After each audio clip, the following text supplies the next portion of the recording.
beautiful play nonetheless, right? Stays it nice and cool, keeps himself just next to them. Oh yeah, no doubt. So it's going to be on, and they'll have the AK armor. They want to have all the fixins as well. So they're just going to stick to the Glocks. And there's still a chance because some teams will play far back on the B site and allow for the plant and go for the retake. So they're hoping for that, but we've got a man spotting lower ramp, and Xyp9x has actually fallen off now, which is kind of interesting, but still has the full intention of denying anybody from coming down. Nice frag grenade.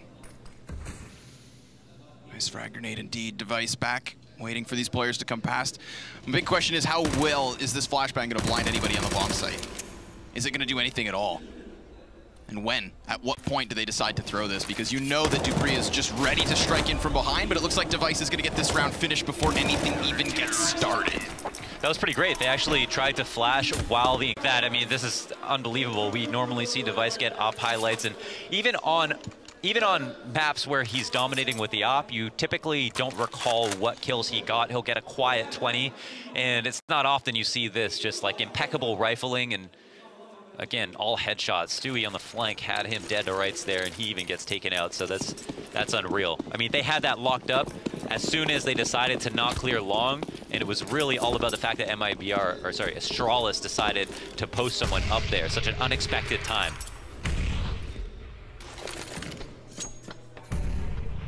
Round 4, and we're back on the deco. Only man to not get a single thing is Fallen, obviously, because he wants to save as much money as he can to make sure he can opt with nades. A lot of long ranges for these deagles. The primary positions, as was mentioned in the video explaining the maps. One of those being T-Con, another Pop Dog, which I personally like to call ladder. Yeah, that's true. I think it's a European thing. Yeah. But it's still nice and slow in this 1 minute. Mark hits the clock. And Stewie 2K has managed to sneak his way out into the bomb site. I mean, Device finally spots it, sure enough, but that could have been a big entry frag for the Tees that didn't try to burst off of. But Device again and again, he picks up these kills with ease. Astralis to the 4-0 start. This already feels very different, just Device in these first few rounds. I mean, when has he ever really been this explosive? This is like really amazing to watch, to be honest. Now, this is a map obviously that MiBR are gonna be happy to play, but it's a map that Astralis have shown dominance on in the past. I mean, famously their comeback versus Virtus.pro to win, the E-League finals. Their first major was on this map, on the T side with Glaive calling. It was kind of the first sign that Glaive was able to like rally the team to make a giant comeback, and ever since then they've obviously seen amazing results. So this is a map that it's just both teams are going to be very good. As you can see, like even Lurpus was kind of surprised at the way the veto fell into place. That at the very least, MiBR have a chance.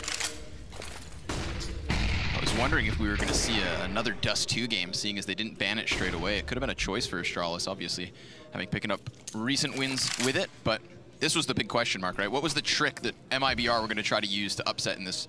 Because a lot of teams have tried to best Astralis at a BO3 as of late, and none have been successful. You've got to bring something special.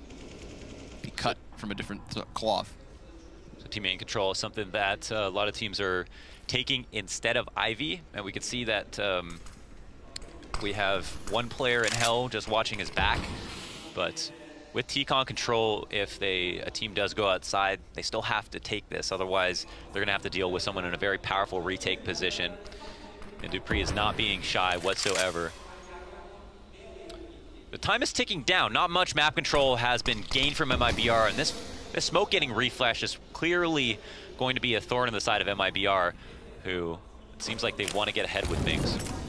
Really want to get their footing on this B site. They're going to have to go through fire if they want it. They're going to have to fight tooth and nail. And they will pick up one kill, sure, but Device, there's just no solution to him right now. Tarek, okay, gets something towards that A site, so a little bit becomes in question, but with Bomb in their line of sight, you'd think they should still be able to control this. It's a smoke for Fallen that he's going to be able to plant inside of. Although, 2 kills straight back. Tarek nowhere to be found, and that's a defuse as well. This is Astralis with 5. They've just got it, yeah. I can't help but think that they had, the part of the MiBR's play right there was contingent on Tarek doing something within T main, but because dupreeh was hanging out, he had to wait out that smoke. he probably had to communicate this information with his team who didn't know what was going on that side of the map. And I think if it was even something as such as a small fake, either way, it put them in such an awkward position, having to run down the map through the ramp through the Molotov. It's clearly not what they intended to do out of spawn. So it's been really good from MiBR. Done a great job not wasting time between grenades, excuse me, refreshing the smokes as soon as the other ones go up, using Molotovs to pad the experience as well. And now it really seems like they're starting to get control of things, but MiBR are not out. For the record, Device currently 18-1. 5 rounds into the game. 3 times as many kills as the rest of his team combined. I'm gonna let that one sit for a second. I'm wondering if that's more dominant than we saw from the first game of the day with Lanteris. Yeah, it's definitely a competitive stance between the two. Glaive, his stance is just beneath that of Fur and Coldzera. They'll be waiting on each side of Pop Dog.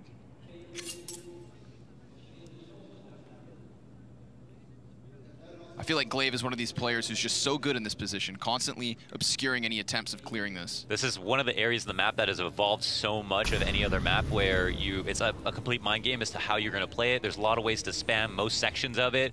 There's double Molotovs that you can use to trap someone in and make sure that they'll at least take 40-50 damage if they want to wait one out.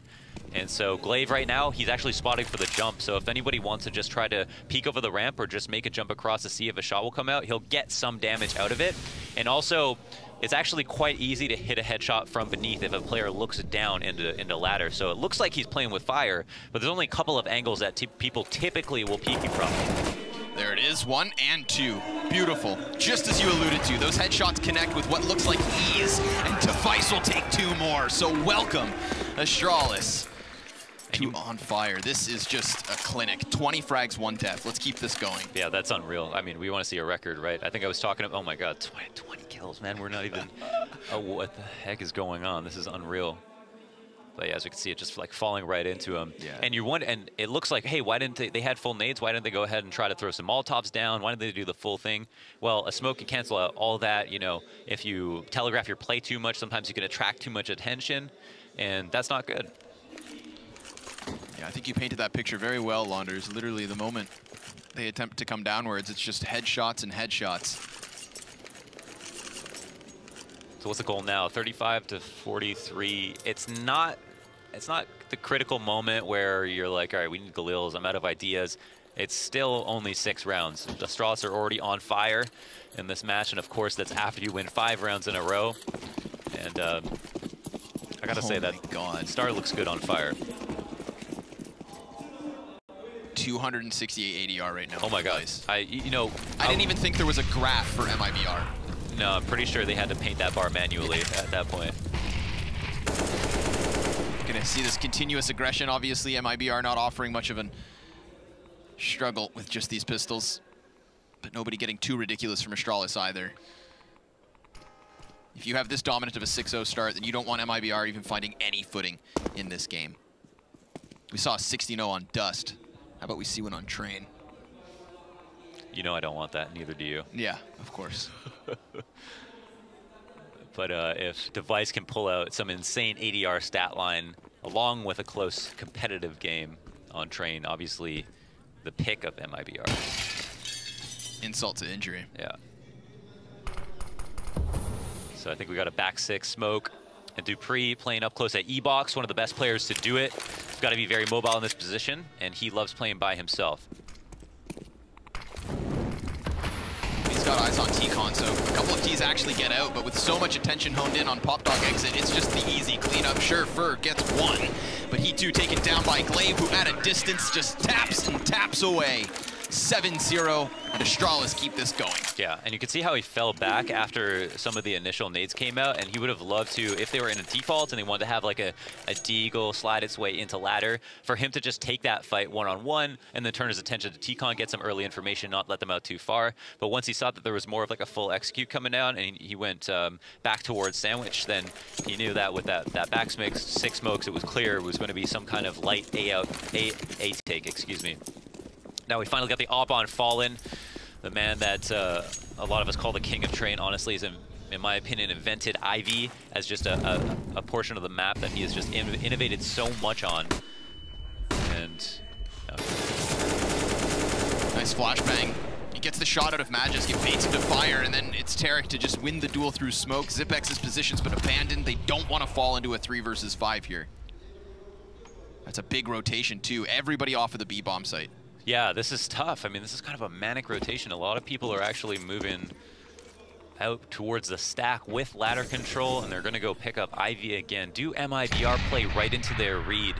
That would be the ultimate travesty for them at this point. But they do have a man on flex now. Glaive gets pushed out of position. No one there to catch him, but it is kind of a risk to jump out of T-Con, so playing it a little bit more carefully. In exchange, they get ladder safely. And Glaive's going to get dangerous. Right on the cusp of T-Con. He's got 2 players on the other side of this, bomb and op included with Fallen.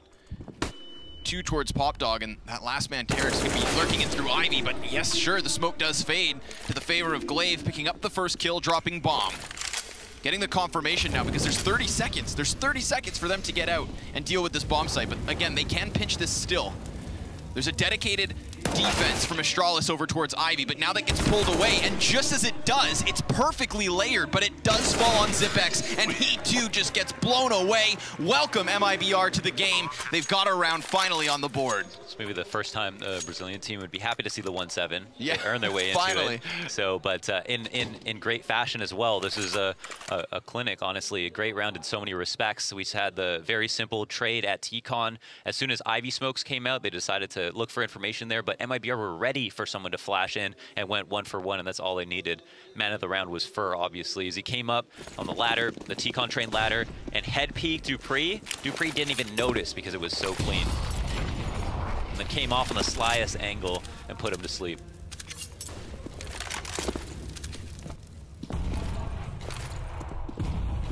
And there it is, instantly taking it. It is so annoying to see that if you're on T side.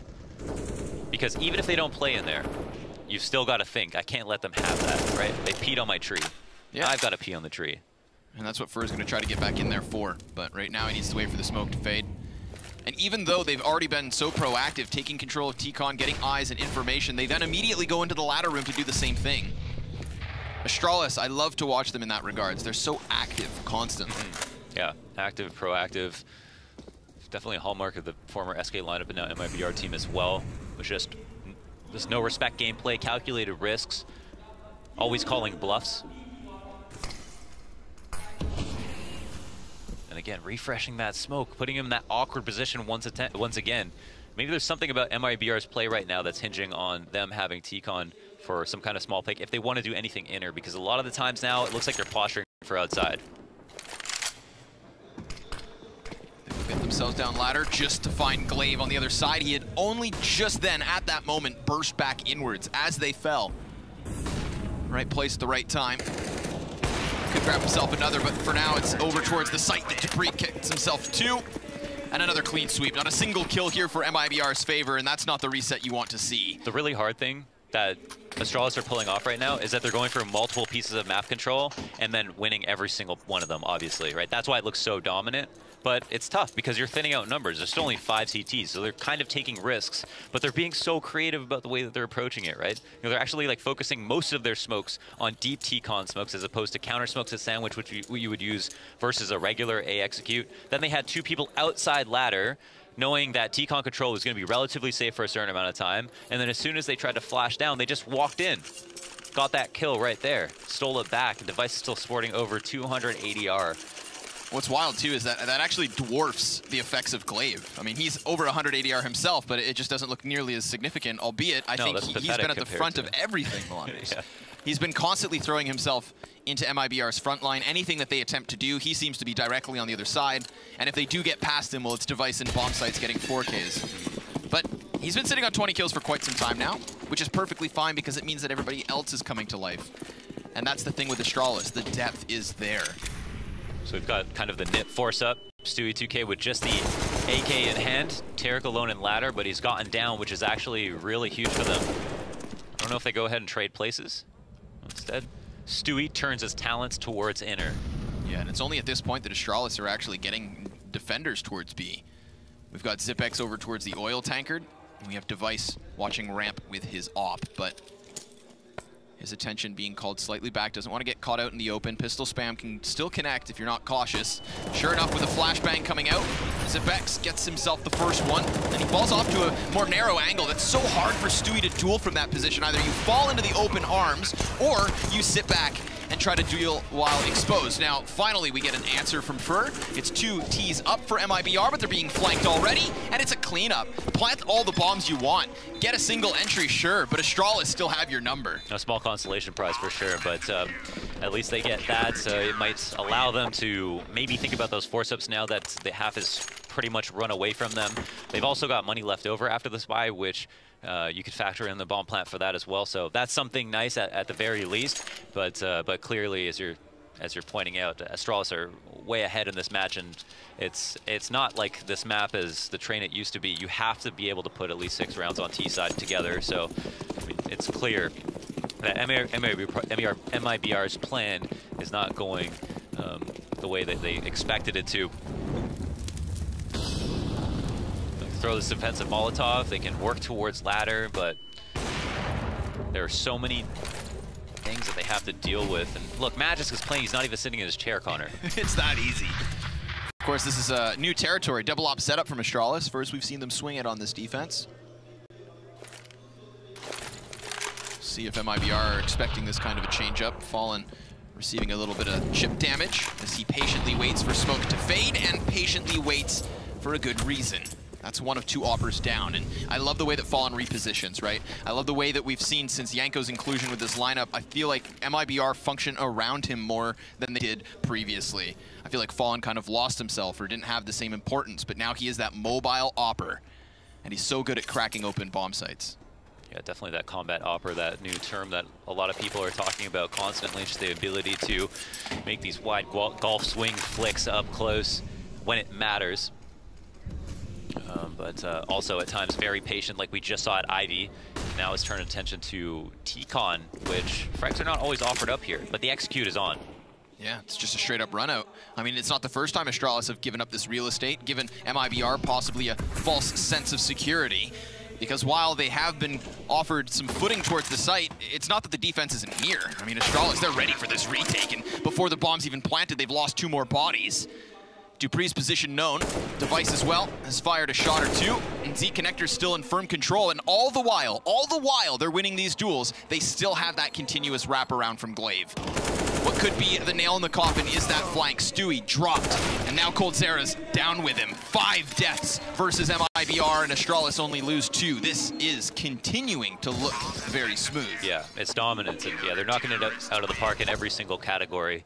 I mean, it seems like MiBR have some ideas of how to take things, but the thing is that Astralis are a sharper blade right now. They're able to call out on reads what needs to be done. They're also able to respond to grenades and map control takes. Like whenever it's either ladder or T-Con or Ivy, it's just like too much time gets burned off the clock as MiBR try to sort out what might be best, whereas Astralis already know. And those seconds are what are forcing MiBR into bad decisions and making it a lot easier to seal up clean rounds. I also feel like MiBR weren't tested in their positions last round, and oh my god.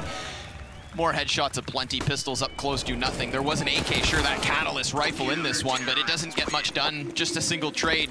Device will take another death, but with the kills that come with it, I'm sure he doesn't mind. 23-4 is he. 16-2 for Glaive. Yeah, it's gonna becoming kind of a contest, I think. I feel like 380 on this round. Glaive was probably like, yeah, Device, you're doing so great, man. I can't believe it. Thanks for carrying me. But on the inside, he's like, yeah, I'm getting close. I might actually overtake you in this match. Device, just stay in spawn this round, all right? Yeah, why don't you chill out, man? You're doing too much work.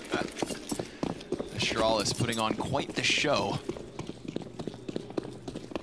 And I'm excited because we've got ourselves another gun round, so if MiBR have any chances at all in these final few rounds, this is going to be our chance to see them. This is just a clinic, man. This is a monster performance from Astralis. Looking as strong as ever, and the 2 players we are highlighting just now come together for a kill apiece, as you mentioned, separate parts of the map. Like, this was a total gun round, and you look at the amount of damage that's been dished back to Astralis, it doesn't even look like that. coldzera replaces the feet of Fallen, both of which were just there in smoke. Glaive potentially assuming that they had departed. but they just traded places. And I love the way that Glaive stays so far forward. I don't think there's many players that just float alone like that.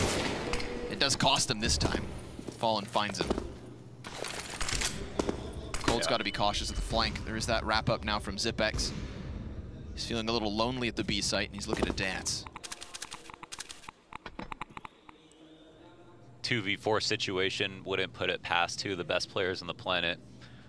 But got a whole team on the other side, so. Yeah, once this gets moving forward, I think that's when Zipex strikes. Sure enough, comes wide.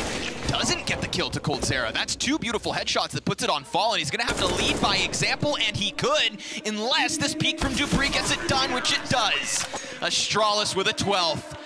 And MiBR still looking lonely on one. There was a moment there, just a shred of doubt that Astralis were actually going to take that. If Fallen made his way around the corner, maybe took 1 or 2 bullets, but then the position of dupreeh was known. Maybe he resets that 1v1. But instead they bring it close, and that isn't worth anything at this point. We're too far into the half. The money for Astralis is irrelevant. They couldn't care less.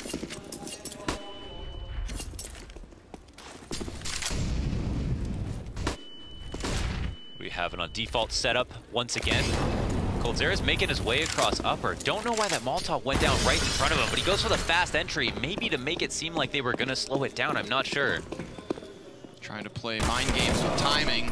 Magis gets blindsided. Glaive's got a good position to try and lock this down, but he can't finish the spray. The frag won't get much done either, and then he falls. This could be a second for MiBR unless dupreeh just throws a total wrench in the works because bomb's not been planted and he's already here to fight. Sure, Tarek says goodnight, puts him to sleep for now. Zipex emerging from the smoke and looking for a gunfight of his own, but he too toppled. Tarek doing a great job of swinging this down to at least a 1v1, but look at Fur's health. 5 to 100.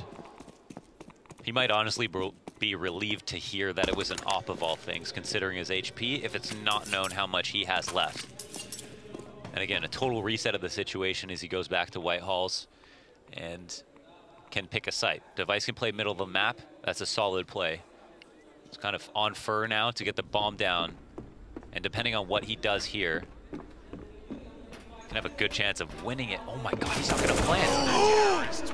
Oh, he just gets caught in the movement. Yeah, well, caught in the movement. Yeah, he's falling off. He could have waited there. It seemed like he knew Device was probably gonna be in Z. Didn't want to put the bomb down knowing that he'd be that close. And obviously if it was a second later, Device would have walked right into his crosshairs. But yeah, why did Fur go so far is what I wonder. I feel like Fur, I think to not make noise falling. Or just sees his shoulder in the process of falling down. And I mean, he knows. That's a face of someone who knows that was a mistake. Yeah. A crucial one as well. It would have doubled up the score of MiBR. And they'll have one final chance to do so, but they have the chance, not the money. That's true. Yeah, that's definitely half the fight. So, one round less than this half, and it's a grand final, Connor. I'm not gonna, I mean, I'm gonna sugarcoat it. I'm not gonna put it past MiBR to put this one together and keep it competitive. Greater comebacks have been had. I watched QB Fire beat Mouse Sports on a comeback like this. Yeah, but I didn't see Vince eat a boot, so yeah. Did that match really happen? Still waiting. Tried to cut corners. Astralis are cutting MiBR down right now. Double op setup back up here for the Danes. Looking to put a 14th to the board. Fast exit. T-Con has been quite predominant in these A plays. Smoke goes down at the feet. Zipex will be tested with a multi-frag, which he does not get, only one. And Device, being caught between smoke grenades here, has afforded this plant for MiBR. They still have presence over towards the A site. Remember, Fur got out very early on, and he still resides just outside that T-Con. Interesting as the clock ticks down. No one making movements. dupreeh late to respond. Wants to go up the ladder too. He's being very aggressive about this. Just trying to bang frags around, just trying to distract maybe. I mean, even if he calls attention, that'd be great. But now it's 2 kills back for the favor of MiBR. They have a man advantage in this after plant. And you do see the CTs just trying to get desperate here, running forward, blanketing it in smoke, and just jumping on the bomb. It's a desperate defuse, but it's nearly there.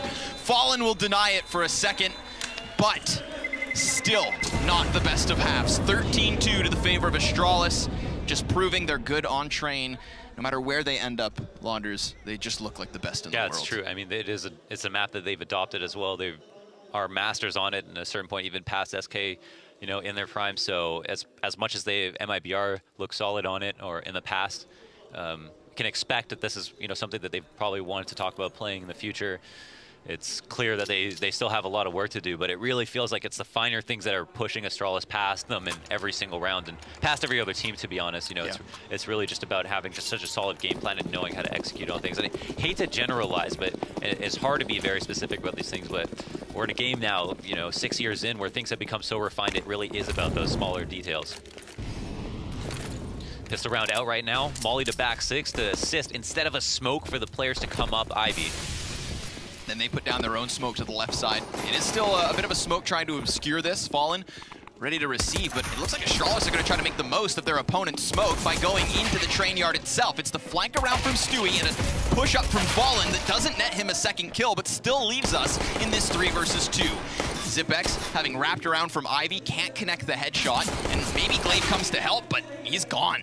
So Glaive finds himself alone, and then Stewie just slays him. MiBR with at least a chance to improve on this atrocious scoreline. Yeah, they gave us something. Let's make a game of it. I would definitely like to see, you know, them. And the thing is, Astralis in this series, so in this tournament so far, we saw win 4 pistols today. You know, that was a big deal for them. MiBR, on the other hand, they started out in the first couple of months winning 80% of all their pistol rounds, and then suddenly at the major lost, you know, 4 when it mattered, and have continued to lose more. So it's been one of the strangest weaknesses that I think they've had to deal with, because in the best of ones, when they were able to just pull out a pistol or two, they haven't had to play that many more rounds to win. You know, they've only had to do a fraction of the rifle rounds necessary. So it's the half deco for Astralis this time. Nice flash grenade. Zipex gets one fully blind. MiBR are losing bodies and giving up guns. I believe that's a FAMAS soon to be retrieved. On top of the MP9 of Zipex, Glaive denied up close. The ump good for a single kill, but now it falls to Cold and Stu. And only Cold. He's got 3 opponents ahead, but it looks like they'll eject and head towards the B site. Oh no, not like this. Wow, the whole squad eviscerated just like that. I mean, we were hyping them up, and I'm sure there's a number of fans that were hoping for more, but that was not how anti-eco should go, obviously, and from our perspective, in the midst of the madness and all the chaos that is outside on train, it seemed like just a couple of really good pistol shots that were hit. There's obviously ways to mitigate that. You know, the ways that you throw grenades can at least buy for time, but I think at the end of the day, they would even expect of themselves to straight up just win those duels. Yeah. I mean, it's not like they're complete and total utter underdogs. You're still talking major champions across the board for MiBR. They are players who at the end of the day can aim, but Astralis get the best of them in the previous round. The 17th swings things back. Tarek not scared off of this position despite the utility. Oh, that was great timing. Tarek tried to wait as long as humanly possible for that flash to pop, and Glaive just waited him out just an iota of time more. That's a big kill for Stu. He just grabbed the ump and he gets behind them. I mean, we saw Device in a similar situation when they were on that CT side, but luckily the threat's been cleared for Astralis, and as has the Z connector. 2 kills quickly, and another from Magis. The last man's revealed himself, and there's nothing he can do. Nothing at all, other than maybe another kill. Lucky to be alive at 8 health. Fur wants an upgrade from the MP9, but Device already quickly behind his teammate. So 15-3, 12 points the difference in what has been an incredibly fast first map. Yeah, and Astralis want that smoke right now. Every single fight, they're going to go ahead and take it, because why not? They basically have nothing to lose. They have so many rounds to work with. And even if they lose a couple, I mean, this is the time where you take risks, considering if it gets later in the half, and let's say MiBR mounts some kind of comeback. At that point, playing standard, or not playing standard, might feel too scary. So, a couple of phases of rounds that need to be conquered for MiBR on this long road back. Getting 5v4 is obviously a good start. Yeah, the Astralis, they know they have rounds to play with, so I think it's for that reason we see this just utter aggression on both sides of the map, which hasn't gotten them past the line of defense just yet. Scout shot's good to damage Zipex. He drops to 15. Still, this bomb could be planted. There's no utility here for MiBR to try and stop it with frags or fire. So sure enough, the retake will be on. And 2Ts have already ejected their way up back into the upper halls. My question is, does Stewie just get blindsided? Yeah, absolutely. Device goes for the peek and there's nobody there to cover. While Tarek does spot Zipex beneath, that's just a ruse. It calls the attention, and it seems like this is it. It seems like Astralis just dumpstered MiBR. Oh my god. 16-3 on their own map choice. The opening map of this series very quickly swings their way, and wow, what a clinic from the best team in the world. That was the best team in the world, you have to say it. I mean, it must have been demoralizing to be on the team. This is where Yanko comes in, right? Just hypes him up. I mean, in general, they knew what to do. They know what to do moving into the next map, but it's really about getting the spirits high, making sure that the calling is decisive, and they just have to punch way above their weight right now if they want to keep up. Yeah, and that's always the way it is with Astralis. You have to bring your absolute best. And so we'll see if they can do that in the second map, folks. But for now, we'll go to a break, and we'll see you on Overpass. Copenhagen, let me hear you. SK Gaming are your Blast Pro Series champions.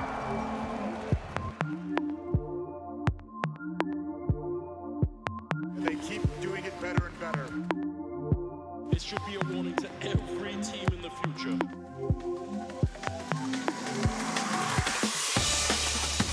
Oh my god! Oh, what a headshot! This isn't real life, it's fair. Cash is king. Hold up, because daddy's home. It's gonna be such a fun day.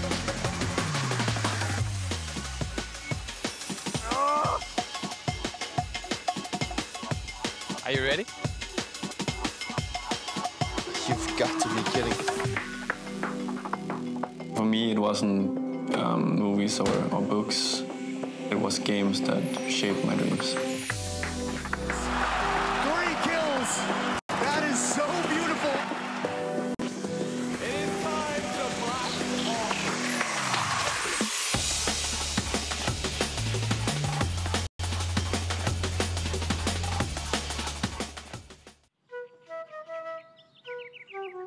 How are you feeling about your day off? Days off are pretty rare in my opinion. So whenever I have a day off, I want to spend it on something really unique. Do the things I want, eat the things I want. Who have you chosen to spend your day with? I've known Martin for 4 to 5 years. I believe that he has the right knowledge about me to pick the things I like. Do you trust him? Are you ready? It's gonna be such a fun day. Yoga? Yeah, yoga. We do yoga? You're gonna love it. It's so great. You've got to be kidding. My aunt is doing it. She looks pretty great. So what you're saying is that I'm fat or what? Inhale, lift up into high lunge.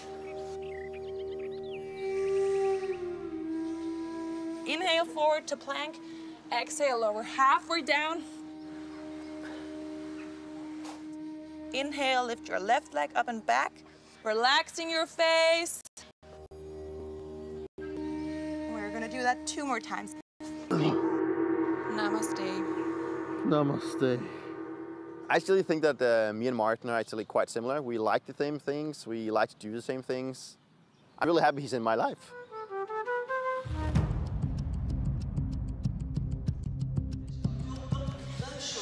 Welcome back, everybody, to Istanbul. Blast Pro Series Grand Finals Map 1 has just ended on Train, and it was a blowout. It feels like I was just here 5 minutes ago. That was one of the most comprehensive victories I've seen since Astralis 16-0 to MiBR. So we've got Kiyoshima in place of Tommy, which is unfortunate. I would have really loved to have taken pleasure in his pain. Christine is here as well, and I mean, I guess let's just start with, how's everyone feeling about that map? Oh my gosh, that ended so fast. That was so fast. I wasn't expecting that. What happened? Like, as an all-pro, you mentioned this was going to be long range, and I guess the most impressive thing that we've seen in that match was Device getting 20 kills in 6 rounds. Yeah, I mean, I think at the end of it, you said he had 35 kills, right? Yeah, 35 or 34 kills at the end of the map. Yeah, he was hitting every single shot. I know we were gasping at that ladder shot that he hit, I think on Fur or something, running back to ladder. Yes, jumping across. Yeah, they weren't missing, and unfortunately, it's pretty hard to play Train if the device is dropping 40 kills. It is a long distance map. Unfortunately, Fallen never got it going. And they never had the economy. They just did they plant the bomb twice maybe in that half, if that? And so they never built up any sort of economy. And in Counter-Strike, especially when you're losing by that huge of a margin, you start to make desperation plays, your superstars start to over-peak a little bit, and everything just kind of falls apart. And it takes a lot out of the in-game leader to gather your troops around again and recompose yourself and bring it back. And usually we do see MiBR bringing it back, but they did not today. They haven't found that quality in this lineup of MiBR yet, have they? They still have. They did yesterday, slightly versus NIP. I mean, they were down by quite a bit, and I was impressed by the way that they were able to bring it back and at least tie it. I mean, I believe the score was 15-9 at one point, and so it is pretty hard to, when you're down by that margin, to bring it back, and it takes a lot of composure. And so I thought that would help them coming into the tournament. This is a BO3 though. Fortunately for us, it's no longer BO1. Fortunately for us, unfortunately for MiBR, they gotta play again. Keo, talk to me, because this is MiBR's map pick, which is insane. That's the thing as well. They picked this map and they got stomped on it. Like, I think the whole MiBR crew had like 40 kills, so nearly as much as what Device had alone. So well, there was that one point in the match where it was Device and I think Glaive who had more kills than the entire MiBR team combined, which is just kind of mental to think about. That's just crazy. That's really crazy that you think that only 2 players can just outfrag everyone in a team. Right. I mean, that was just a comprehensive victory. I guess my question to you, Q, would be, you've been part of games where you have a map pick, you feel like you have this great game plan, you feel like you're well prepared on a map going in, and everything goes wrong. What is that like? How do you come back from it? The thing is, like as she said earlier, they had no economy as well, so it probably doesn't help if they have a plan.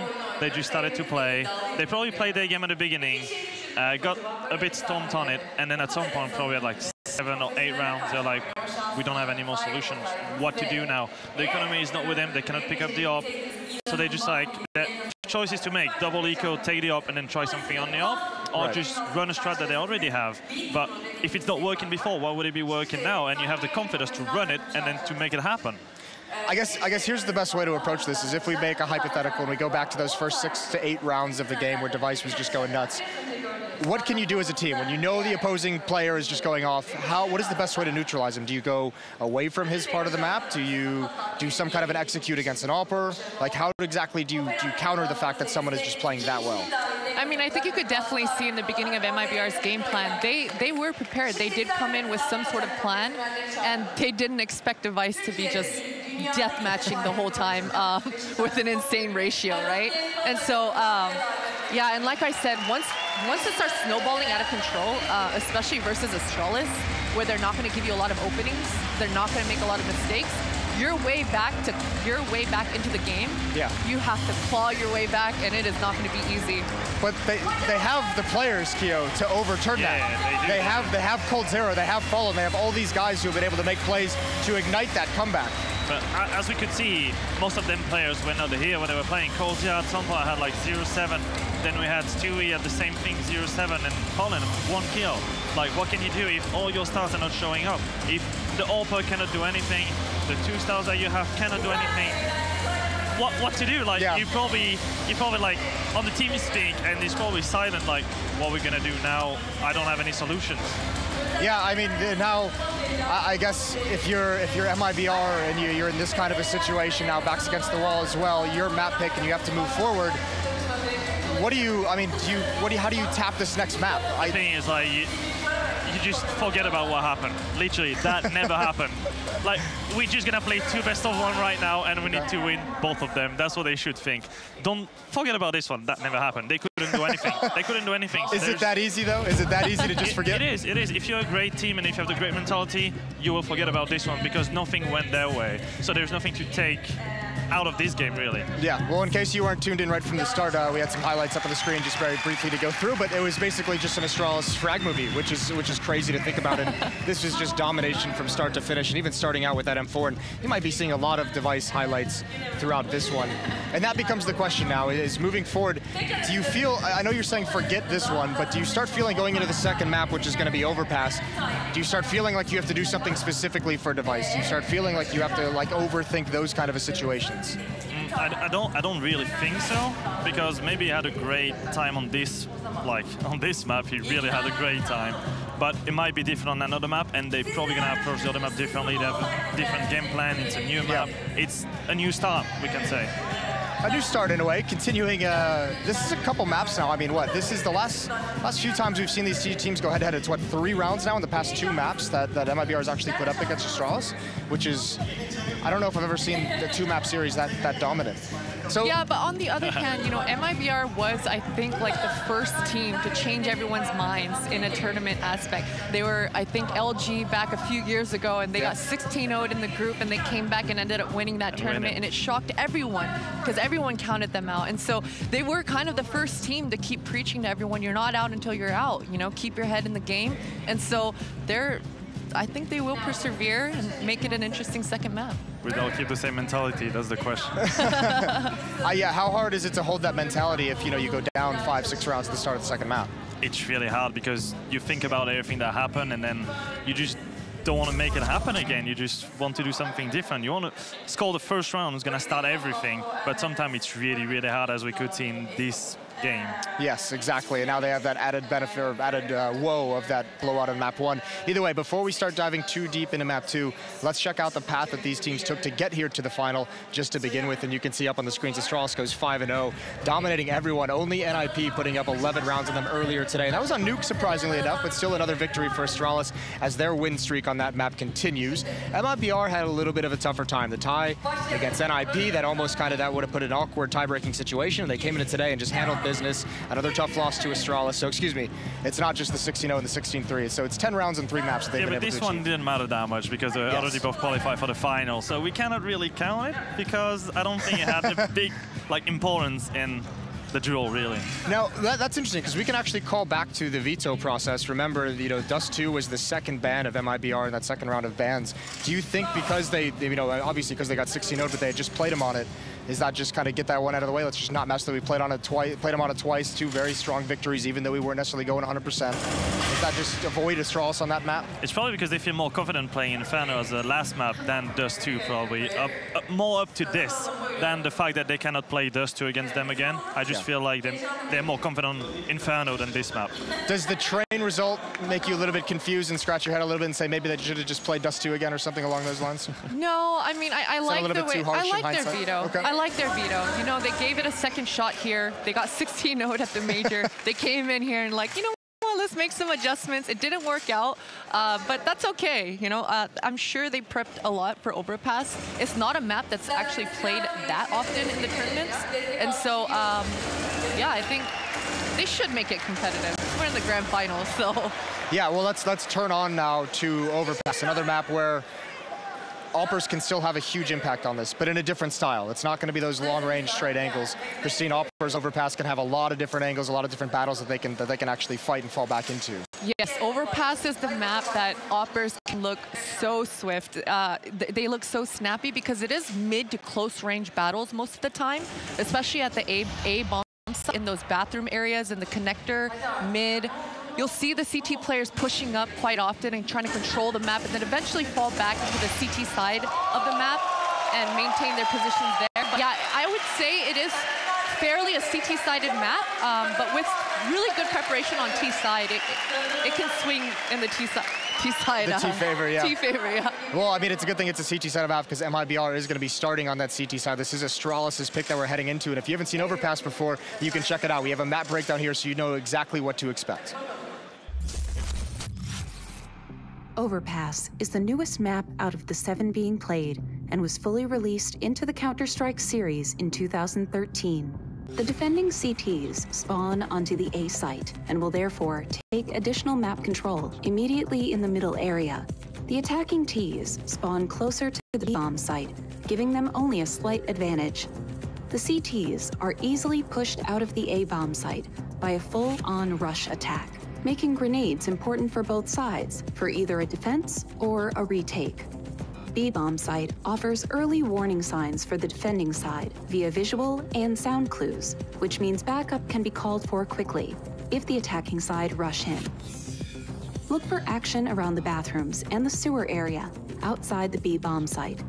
as they allow easy access to each bomb site, but more importantly, the connector stairs between them allows fast rotates and fakes. Enjoy the match. That is Overpass, map 2 in these grand finals between MiBR and Astralis. And what makes me so happy is we have someone on this desk who has had a very infamous match on Overpass. Keo, no stranger to the situation here. No, thank you. I don't want to hear about this story again and again and again. The boosts are just insane on this map. I don't want to be reminded of these. You had to know we were going to go there. Let me just come to you and just say, what's your favorite way to approach this map? On either side, your pick. What is your favorite way to kind of play this if you want to have an effective Overpass? The thing is, I think Device is going to be a big part of Astralis winning the city side, for example, because he's a really passive developer. And on this map, you can get a lot of picks by just being passive. Like the fact that you have this bathroom and this long area, it can allow him to like get 1 or 2 kills really easily. And then on the fact that it's probably going to depend also on how MiBR is going to take the thing in T, because I know that most of the team like to take the construction part and take it really early, so they can make like the whole CT defense rotate and have kills somewhere that's going to make everything rotate, and maybe make Device take some aggressive decisions that we don't see often. You know what I'd really like to see is, I'd like to see MiBR really spice things up a little bit. I feel like they're a little stale right now at the moment. They're losing rounds. They know they're superstars. They know how good they are, but they haven't won many convincing matches together, right? And so they're known. I became a fan of MiBR when I saw them flashing for each other consistently, pushing through the smokes, running with the flash. We saw Fallen making some insane aggressive ult plays on Inferno at the Major. I want to see that MiBR. I want to see them pushing smokes. I want to see them looking for frags and just hunting them down. I don't see that right now. I don't see the blood in their, you know? Yeah, like the bloodlust. Yeah. I'd like to see some more of that. Is it kind of like the same thing we said about Virtus Pro in this tournament, like be the aggressors for once, like get that kind of attitude to you? How do you do that? How do you instill that into your players? You've been a game leader, Christine. You've been a part of those big comebacks as well. Like, how do you convince everyone that they can actually accomplish it? It's a fine balance, right? Because you're not a solo player. You have 4 other teammates with you. And so it's a fine line between doing just enough of your job and trusting that your teammates will do theirs as well. And then happily somewhat meeting in the middle. And a lot of the times the problems is some players will overextend, some players will not do enough. And so that's where that synergy comes in, and making sure your preparation is correct. And I'm sure MiBR's preparation is correct. But on the other side of that, of course, is when you start losing rounds, you start losing confidence, you start not peeking the angles that you usually would because you're losing. And so it's very tricky. Yeah, and Keo, for this coming into it, who are you looking at on the MiBR side to kind of really spice things up, to kind of be that player? Is it actually going to be a Cold Zera who can be Fallen? I really think Fallen is going to be really important on this map. We saw him like past few months. He was really impactful on this, especially this map, because as I said, he can take like really deep angles and being passive, aggressive, everything. You can pick kills everywhere on this map. When you're not, just don't miss and you'll get like a lot of kills. That's the main thing on this map, I think. And the vintage Fallen on this map was a beast to watch, you know, just a year, even just a year ago. How do you get that back? Like how you don't just lose that? That's just confidence, I feel like. It's really confidence, because like at some point, if you're losing and losing, you're not gonna take the same picks. You're gonna be afraid of taking the picks that you would usually do when you're like full confidence. And it's really hard for a player who's losing and losing his duels to just be like, I'll be aggressive again, I'll win this one. When you just feel like you're being behind, and then you don't want to take this risk. It's just gonna be up to people taking the right initiatives and coordinate the thing, even if it's not Fallen coordinating like the attack or the defense, whatever. It's just going to be up to the other players to adapt of the guy taking initiative. And I think that's what they need to come back from a loss. Okay, that's pretty interesting. What do you do if you're Yenko at the moment? How are you feeling? How do you think he's? If you had to go through his, you know what? Let's not even surmise about that one. We'll get Yenko to the day. We'll do an interview. We're gonna have a top 5 video on grenades, the best grenades that we've seen from the players at this tournament.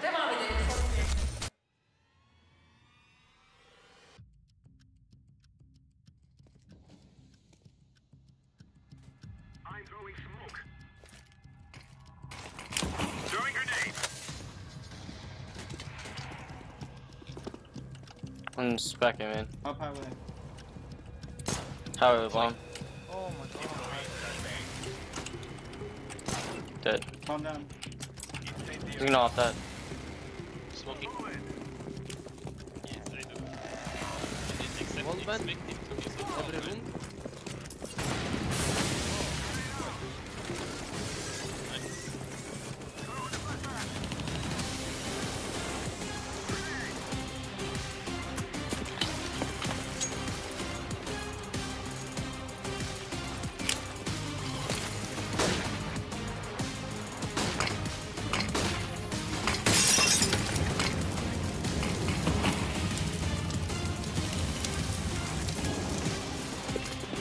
Flashing.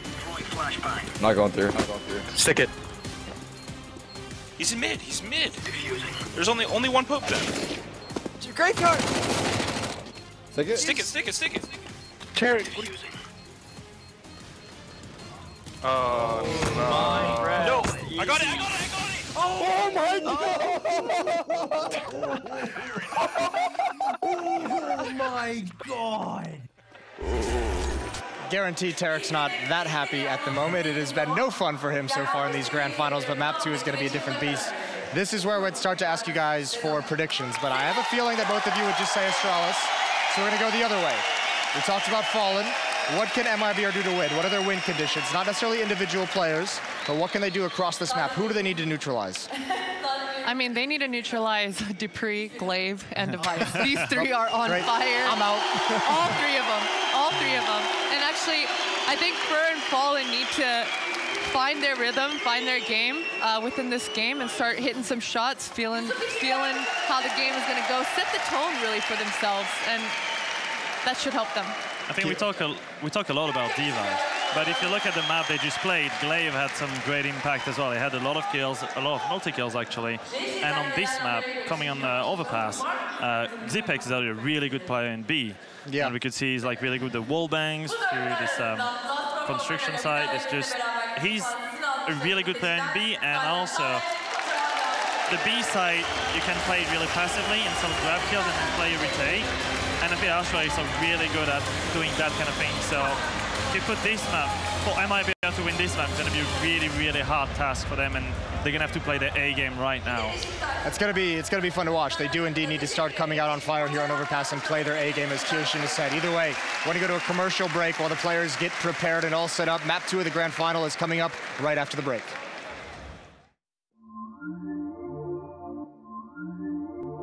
Copenhagen! Let me! SK Gaming are your Blast Pro Series champions!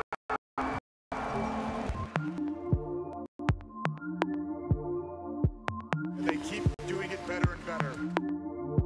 It should be a warning to every team in the future.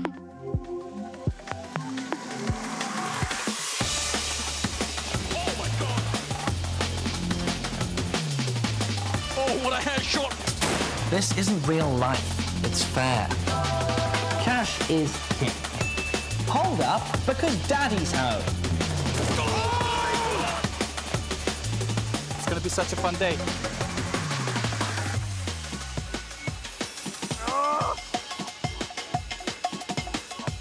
Are you ready? You've got to be kidding. For me, it wasn't movies or books. It was games that shaped my dreams. 3 kills! That is so beautiful! It is time to blast off!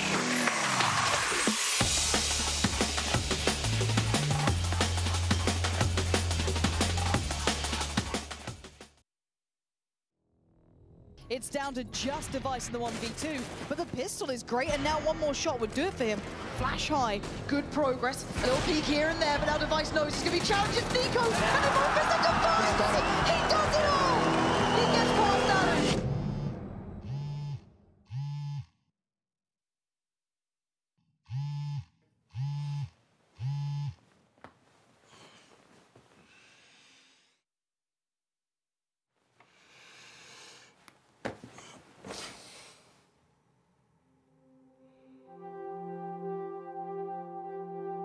For me, it wasn't movies or books.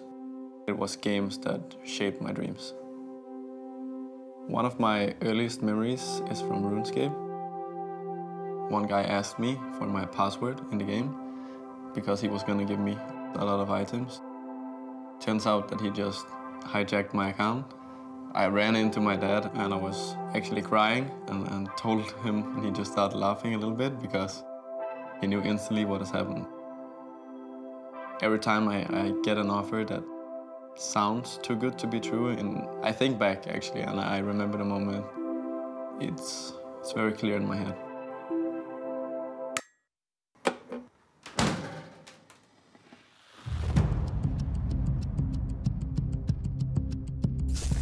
Hello there and welcome back to the Blast Pro Series Istanbul! Yes! All right, here guys, here at Blast Pro, we are all about action. We're all about drama. We're all about suspense. We're about to go into map 2, and after this map, we may crown ourselves a champion. So we need to really take it to the next level in terms of drama. Arena, I think it's time that we turn the place gold. Oh, yes. I love it. I love it. Okay, guys, we're about to go to map 2. Let's hear it one more time for your Blast Pro Istanbul finalists. Give it up for MiBR and Astralis! Map 2 is coming right up. Back to you guys at the desk. I can't wait. Well, just a little bit longer to wait, and a little bit longer for MiBR to think about things, and a little bit longer for Astralis to map their route towards that trophy. Overpass coming up next, and I don't know how they recover from this. I don't think anyone really knows how to recover from this. But if you had to give me a little bit of like a pre-game speech, just one sentence. Pre-game? Yeah, what would you say? If you're the game leader of MiBR now, you're fallen. You're in his shoes. Forget about it. That's it? Just forget about it and move on? One sentence is enough. Just forget about it. And remember everything I taught you on Overpass. These guys have to start with the pistols. I think if they want a chance of winning this, they're going to have to come in strong, win both these pistols, start controlling some of the pace, whether it be first on that T side or CT side. They haven't controlled the pace on either side on any of their matchups versus Astralis as of recently, and if you can't control any of that, Astralis is going to take the game away from you. So. And even if you win them, as we saw in Train, they might just win that second round back from you. So it's not a lot of fun at the moment.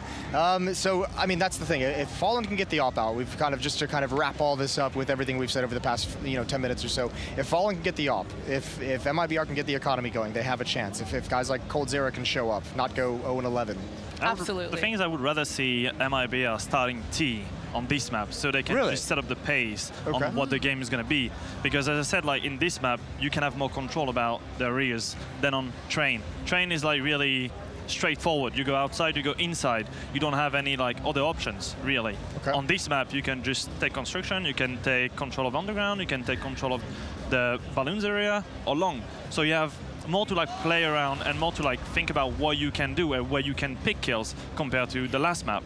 How do you find Device without losing a player to him? You know, because he's going to be mobile across this map. We're going to see him at B, we're going to see him in bathrooms, we're going to see him out towards long.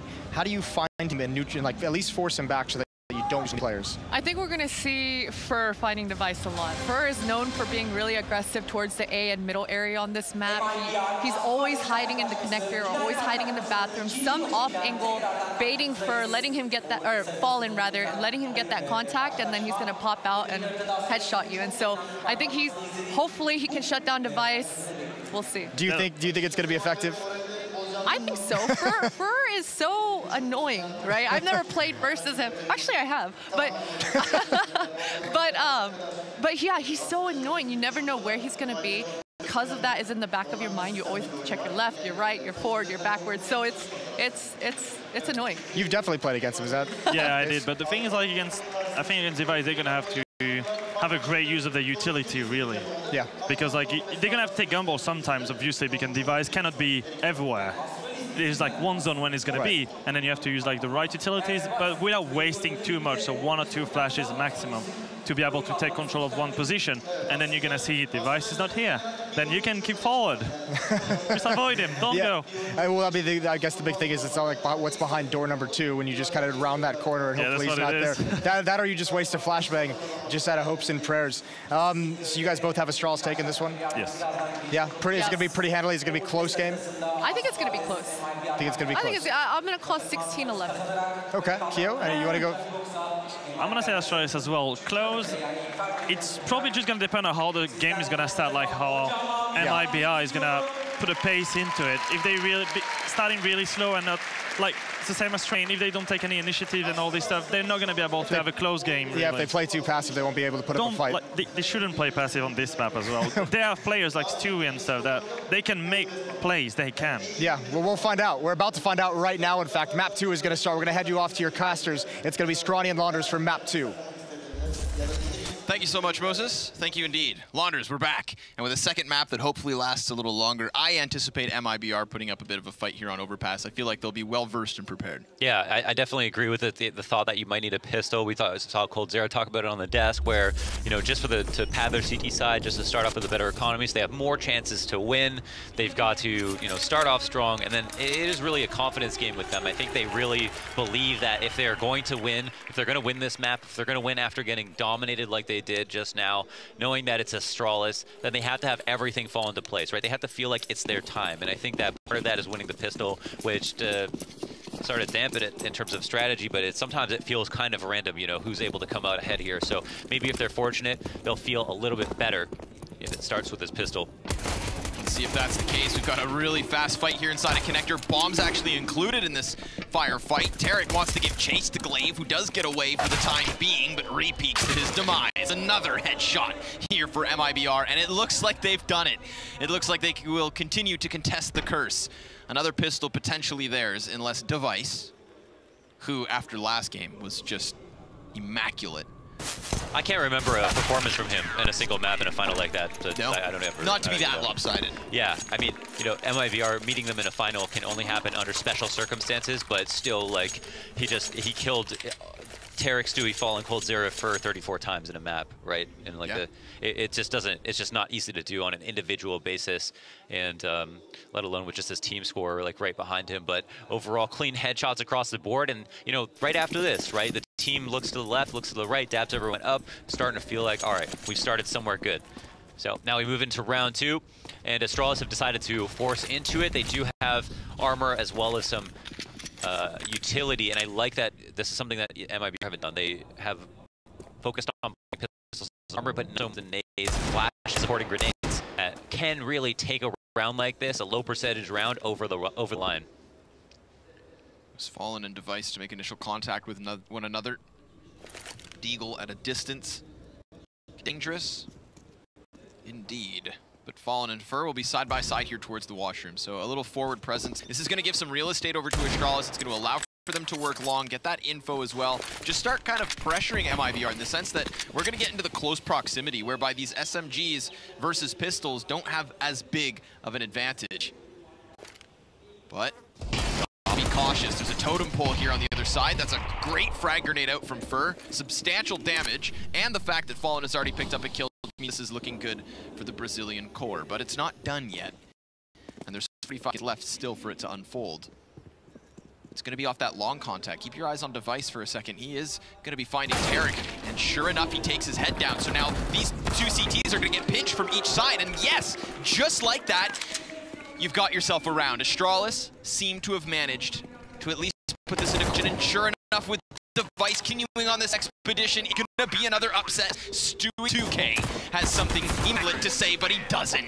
Just like on Nuke, Launders, or excuse me, Train, it's turned right around. Yeah, just as you pointed out, Connor, the most salient point of that round was the linchpin. That was Device, how he encroached all the way to the end of the choke point. Tarek peered at his angle, and then he activated the rest of his teammates to put through. Even though Fur played that master, even though in the game of rock, paper, scissors that is utility, you have Molotovs that get thrown and then smoke put them out, you can actually cancel a smoke out with another smoke. And that's what Fur did, is as Glaive threw one to the site so that they can get out of bathrooms, Fur threw his immediately so that they couldn't get past his. And then at that point you think, all right, there's not that much utility for Astralis, MiBR have this in the bag, and Device comes through to make another play. be first kill this time. That was a cohort working up A. And MiBR immediately had thrown themselves towards the B site, so trying to play close proximity, trying to something of a stick. Astralis will continue with their kill. Device just making quick work, long play so far. Round already falling apart, so you can see the fire coming through the floor just to let them know that bank is closed. And now it's just these three players that have to kind of wait and play like retake frags, which is never fun to do. It weren't hard enough already to come by, but if you hit a flick line, I mean, you make a case for it. Yeah, give me more of those. If at the very least you're gonna lose rounds, you have to pay for it. It's of life. But along the approach is a very common thing to do for terrorists who want to come up on overpass and maybe have the least chances to lose it. They want to just group up and explode. They want to move the round along quickly. It's actually really nice when you have your back against a wall at any time, and that means being on either the side or the right side of the map. So if you're over at B, you can go on Monster, and everybody swings out. Nobody has to worry about crossfire. Like on Nuke, when you come out of Squeaky, you have to worry about Heaven. Instead, you can just back to the wall. There's this one left angle, and besides that, they can swing out together, all look at the same stuff, and make sure that they... And it's a clean round for Astralis. Overall, they lost 2, but they could afford because SM players. What'll be the case now? Stewie's going to be able to recycle his UMP, which is something. I like that on the pistol. They were controlling the middle of the map. That's a very important part of the map, obviously. Just denies that 7-second rotation offered up from the stairs that is otherwise, you know, over between 10 and 15 seconds if they want to go back through spawn. And that's something we'll see teams do on select rifle rounds because it is kind of a precarious spot to put CTs in when they have a lot to lose.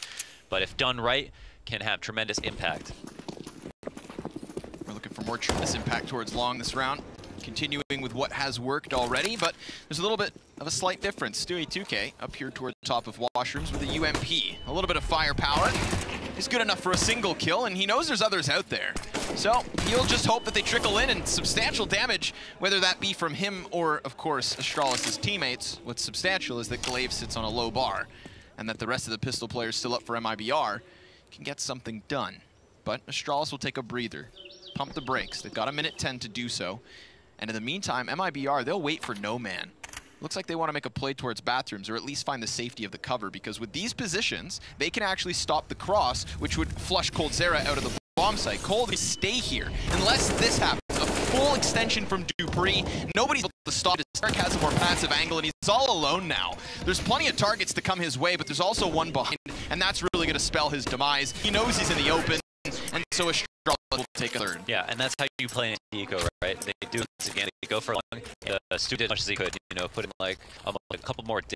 I don't even think he knew he was blind, but he still did all that damage, and the one was closer than they thought. But the other important part of that is the fact that they leave Zip out by the stairs, and he's there to listen if someone decides to rub, if the CTs decide to go out there out of spawn, but they don't want to go downstairs to check because of all the close angles. Then instead, he waits for them to read A, and also all of these players that are left in A, since they go long, are now in the fishbowl, and everybody from the T side that's swinging long has so many advantages peeking to the side that they are relatively safe, even though there was an overstacked area. Now we have all of Astralis congregated toward the outside with the bomb and smokes ready to go. Do you know what's in? I'm gonna say and execute. Certainly feel it. We're not gonna go for the other half of the map unless you're gonna do something like this. Let's see if it works. It's got Stewie in an awkward spot. He will extinguish the flames at his feet. coldzera by his side. The Astralis actually haven't made much progress past the monster. Stu will drop to the fragmentation. Obliteration, the first man in, and Tarek's now here to support. So we do see MiBR trickling downwards, and we see Astralis limping forwards, but they haven't really sustained much losses in the form of casualties or damage. In fact, planting this 4v4, and there's so many players on this site, it feels like there's 8 guys here. Zipex Device, they're going to be getting these kills. Finally, we see that big clash, that crescendo of kills, and they all belong to Astralis. Call it the Kalashnikov. Yeah, for a reason. Yeah, they just crunched them on the site. Everybody folded. And we're going to see later in the next half the way that Astralis play the B site versus executes. The smoke they drop is actually similar to the one that we see right here by the pillar, and it connects with the barrels to make sure that you deny vision. But as we can see, because the smoke was actually offset a little bit, Device was offered up a headshot angle to go and peek the player that was going to go and pit. Normally, as a CT smokes that, then they're going to be able to kill the planter or make it really uncomfortable to think about planting because that area, that part of the map is uncontrolled. But Device was able to exploit it. This is a fast one. They're just throwing themselves into short water, trying to contest, but the counter flashes here from Astralis were fantastic. You saw how blind and cold truly was. Device caught in a bit of an overextension there. Didn't expect Fur to be behind the water, so he's fully exposed. A wide angle, wide swing. Costs him his life, but it's not going to cost Astralis this round. They've retrieved bomb, they've moved it towards B and cleared everything out in the meantime. So even the bomb carrier knows it's a sprint, but a safe one. Absolutely. You know, one of the intangible things that is always referenced by analysts and pro players and everything when they're trying to explain like what the feeling was is like this thing about confidence, right? And it's so hard to quantify that and explain why that helps you win, along with momentum and other words like that, all these, you know, word clouds, words that we use in Counter-Strike. But the thing about it is that if you have low confidence, you make decisions slower, you aren't sure about your decisions, right? If you have high confidence, you can move at a fast tempo, you feel you're going to hit your shots, you're not scared to do things, all those things factor in to help you win. And I like that Astralis here are keeping that high tempo and making that they explode quite often. I think they're abusing the fact that they had such a dominant map 1 and just trying to bleed that into map 2. So every round they win by exploding, MiBR just get less and less confident. You know, they start to question themselves more and more. It makes it harder to stay coordinated when there's so many smokes and flashes and Molotovs cascading over the site. And instead they have to think about like just getting a lucky hold, right? And then instead they get dominated because Astralis are feeling it, already on fire. And even when they burst, I love to like think back to what we saw with that last gun round over towards the B bomb site, whereby Astralis, because of the smokes and flashbangs, they held off for a second. Stewie was inside his own smoke, he thought he was safe, but then 5-10 seconds after this delayed push, we get that big flurry of frag grenades, and off of that, it's the explosion, right? It's a burst and it's quick, but it's well timed. It's intelligently timed. And you saw the end result. A round for Astralis, 5 in a row now as they are on fire officially. Double op setup. Fallen and coldzera. Said it before I could. It's going to be definitely the focal point of this map. Especially now, late in the half adjustment. And Astralis aren't going to poke the beast. Instead, slowing the tempo down, waiting to see if there's any movement from MiBR so that they can react. And instead, the clock will simply bleed down. Still plenty of time left to do what they need to do. But it's at this point where MiBR, who have used some grenades, are going to start thinking about falling back, and that might be the worst thing they can do. I feel like Fur is incredibly alone here, very much isolated. Fallen would be the closest form of support, but because he as well is on his own, his attention entirely allocated over here towards Party, and well, there's a smoke up in his face, but he's going to have to get CQC, and that's as close as you could get. He goes right past. And now Fallen is in a powerful position, but Tarek has to realize there could be people here. Spam is good for damage. Fallen doesn't want to scope in, doesn't want to be heard. Will find the fadeaway kill just as Tarek had denied entrance towards this A site. And immediately, MiBR have established a man advantage in this 4 versus 3. The B site is actually being bolstered. Tarek has moved down. They get ahead of this rotation, calling it and stopping it in its tracks. 15 seconds left, and nobody moves further. Excellent hold from MiBR. Yeah, absolutely well played, and it was all about getting the information there. And just as you mentioned, there was a point of weakness in Fur because he was the only person in stairs, and typically you can be there as long as you have a way to fall back. And as soon as Fallen gets smoked out, instead of actually falling back and being afraid, he stands his ground, waits there for information, and Fur goes down, but he answers right back. And then he also pushes them into an awkward spot where now they don't have the op taken out at A, and they just lost a kill for free. So it was very important that MiBR stood their ground, and we know that they're always going to be good for that. Very aggressive squad here, even before when they were 5 Brazilians, and now with Stewie, they've got playmakers. So it's good that they're keeping up the tempo and not feigning to the aggression of Astralis. And I feel like that result in the previous round is a different type of a way to bolster confidence, whereby, you know, it's not somebody taking a very big responsibility and making a brazen play, but rather sitting back and playing textbook CS. We'll see if they can lock down the B site yet again. It's Cold and Stewie falling back off of the first array of grenades. They put down a bit of their own, and it does disrupt the vision. Stewie and Fur have gotten 2. This is great. Astralis just stopped in their tracks as they attempt desperately to get in, but it's not all good. MiBR have now lost 2 bodies, and Stewie should be predicted here. Zipex honed in as Glaive gets the headshot, and that leaves us even keel. With 50 seconds left, the options are open. I love this. The 2 IGLs left with Tarek and Zipex. Zipex being, you know, maybe the best clutch player in the entire server, if not the world, and there's so many options for them with 50 seconds up. They finished their duty at B. They've left it up in the air as to what they're going to do. They can kind of reset now and force MiBR to decide if they're going to play halfway down or if they're going to gamble stack, and it looks like they've kind of done a little bit of both. But Fallen, one with the op, is not going to be able to initiate contact unless a frag is just flagrantly offered up to him. But it looks like he definitely wants a piece of the action before it's too late, and he's starting to get the idea that it might be A. He's got to be cautious. If he holds just this angle, then he needs to be wary of the fact that they could just walk right past, but he misses his shot, and his opportunity to stop bomb continues to duel in the meantime, but cannot disrupt it from going down. So the retake comes forward. Tarek has the kit. Molotov and 2 flashbangs also for MiBR here to work with. And there's no utility for Astralis in the terms of staving them off. So they're just gonna have to lock this down. We've got 1 on the dice box. That is Glaive. Feeling the pressure from Truck. He's gonna change position, and this has all been heard. Zipex gets him, Fallen peeks wide, and he needs 2 perfect shots with this op, but no one presents themselves, and he tucks tail. Astralis will win this 2v2. No, an absolute tragedy of a way to lose a round, and oh my god, Fallen dying 2 at the end of it, meaning he could have just tried to go for the what would have been an incredibly unlikely retake, but still just terrible to be able to have to lose that AWP. And I don't know if Astralis knew that it was going to be a double op setup, even though on the previous round it was, because I'm not sure if they made contact with Cold. Mistake me if that is the case, but going B and doing a contact explode is a perfect thing you want to do if they are going to invest in double ops. So it made sense, and it looked like it was going to be MiBR to actually hold in spite of that. Stewie going absolutely bananas on the B site from the barrel's position, but it seemed like in his final few moments, his head down, he was calling to his teammates to help him out, or he was trying to communicate something, but no one was even close. You know, he could have just kept trying to fight for himself and maybe would have got more done.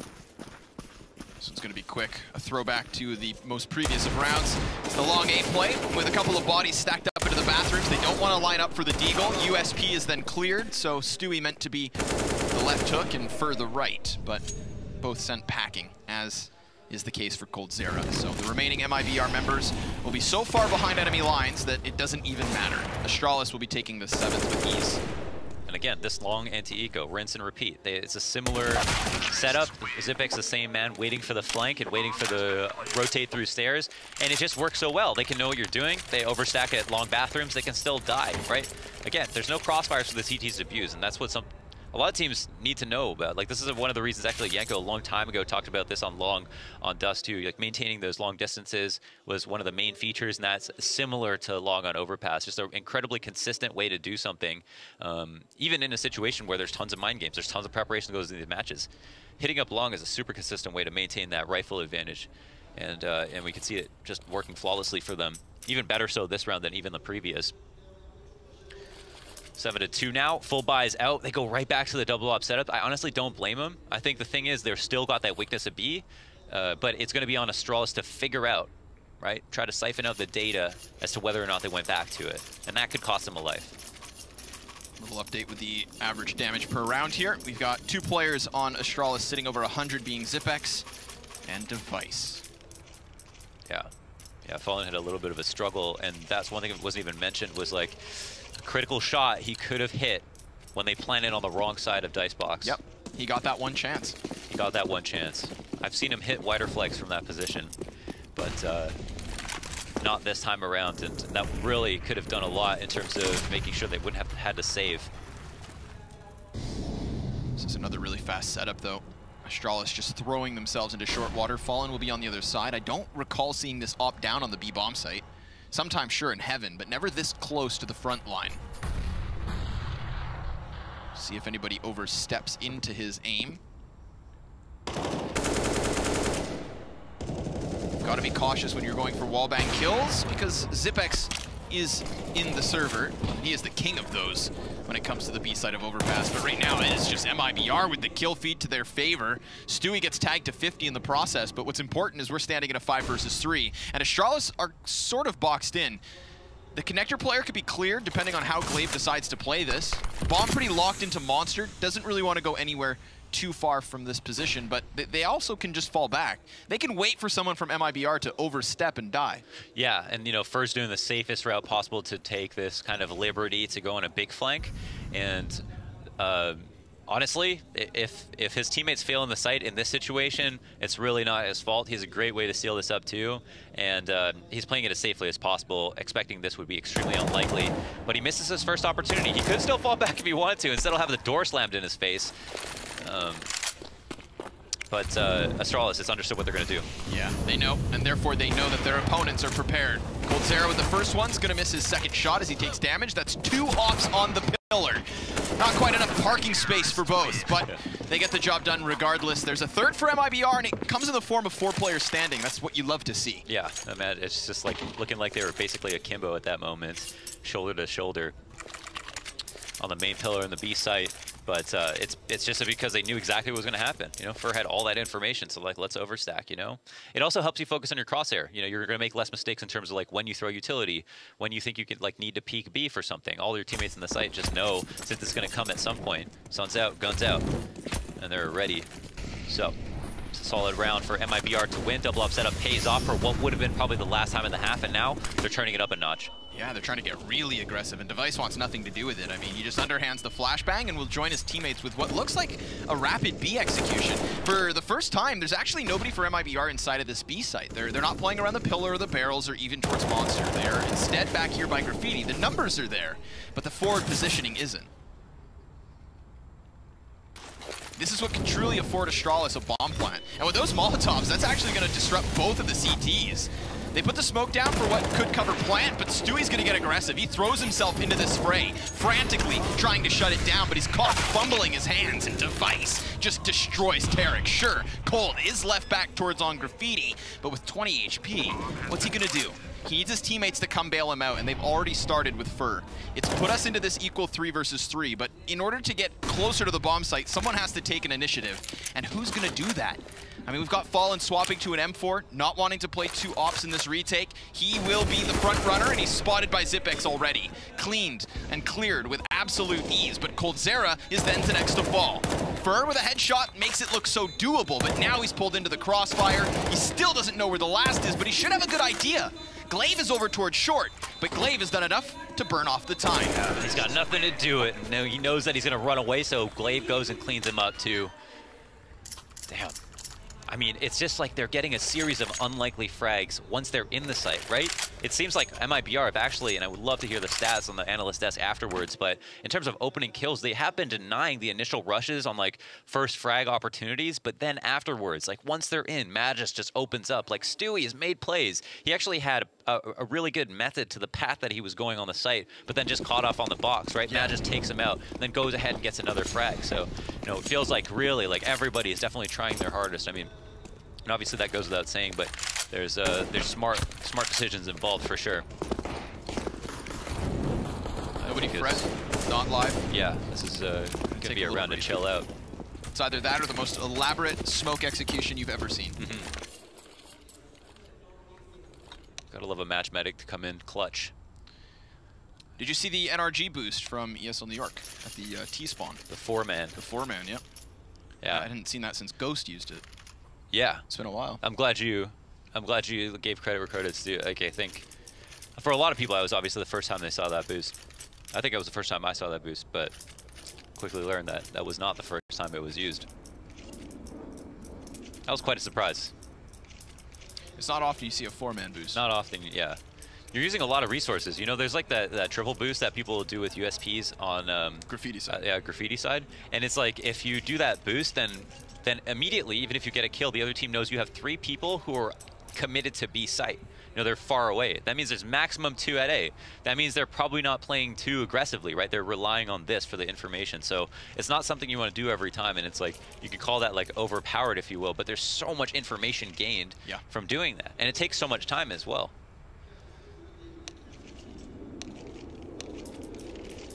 So for the sake of it, we know that Astralis are probably just going to buy up all their standard things. They're going to have every piece of utility that they need. And as for MiBR, it looks like Tarek. I don't know if it was Match Medic, and then he bought the noob tube. So maybe, okay, no, he's not going to do it. It's not too many positions that you could use it in. Definitely stairs is one of them. Connector, I love. Yeah, could have been. Shotguns. Yeah, is that something you do? Yeah, of course. Yeah. You're that dude. You're that dude. The XM1014. Man, this is probably pretty big for Tarek. I mean, the fact that they're in the final is like, I want to say good enough. I mean, I wouldn't, if I was their coach, I wouldn't be like, you guys did good enough. Yeah. Let's go play Astralis. Get out there, guys. You guys did good enough. No, I wouldn't say that, but I would still be proud, obviously, and you know, for Tarek, he's going to be out here in front of the Turkish crowd. It's pretty fucking. Oh, whoa! Oh, I didn't say that. There aren't sponsors for this event. We don't have anybody to worry about in terms of what we say, and we don't swear. Actually, it was a word I learned in another language. Of course. Yeah. I'm not going to tell you what it means. Don't. What we can do, of course, is still look forward to this next buy up here, because I want to see if that shotgun actually does take precedent. Yeah. I highly doubt they will. Definitely wouldn't mind if you rebought it again. We don't exactly have info on what exactly the holdup is, but there haven't been many extended delays. Never. At this tournament. There's never been a delay long enough to cut away. Yeah, that's very true.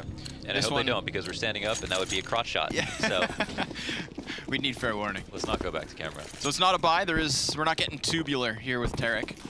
We're gonna keep it to just the pistol. Single flashbang, always love to see it. $200 can always make a difference, whether that be for a single kill or not. It's the thought that counts, you know. Mm-hmm. It's the belief in yourself. But it's a big old stack over towards long A. Is anybody going to fall into this trap? It looks like it could be Device. They're just reinforcing. It's actually Astralis have kind of rerouted here. So they're leaving one at long to see if Astralis are just going to bite again, or sorry, MiBR, which they have. The thing is, though, I mean, they can leave this, but the fishbowl effect still comes into play. Having long control is extremely powerful, even with just the USPs.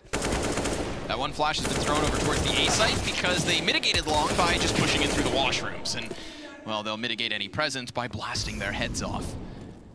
And it obviously won't necessarily come from walking all the way down long. As we can see, very fair fights for the terrorists to go out for. But if with long bathrooms control, they can actually rotate in and flank. So depending on how they set up, if they want to let them take the site completely, leaving a player in spawn, having top bathroom control, and watching the terrorists walk through the middle of A can help them avoid. But it's interesting, we're seeing the anti-eco evolve for Astralis specifically in this match versus MiBR.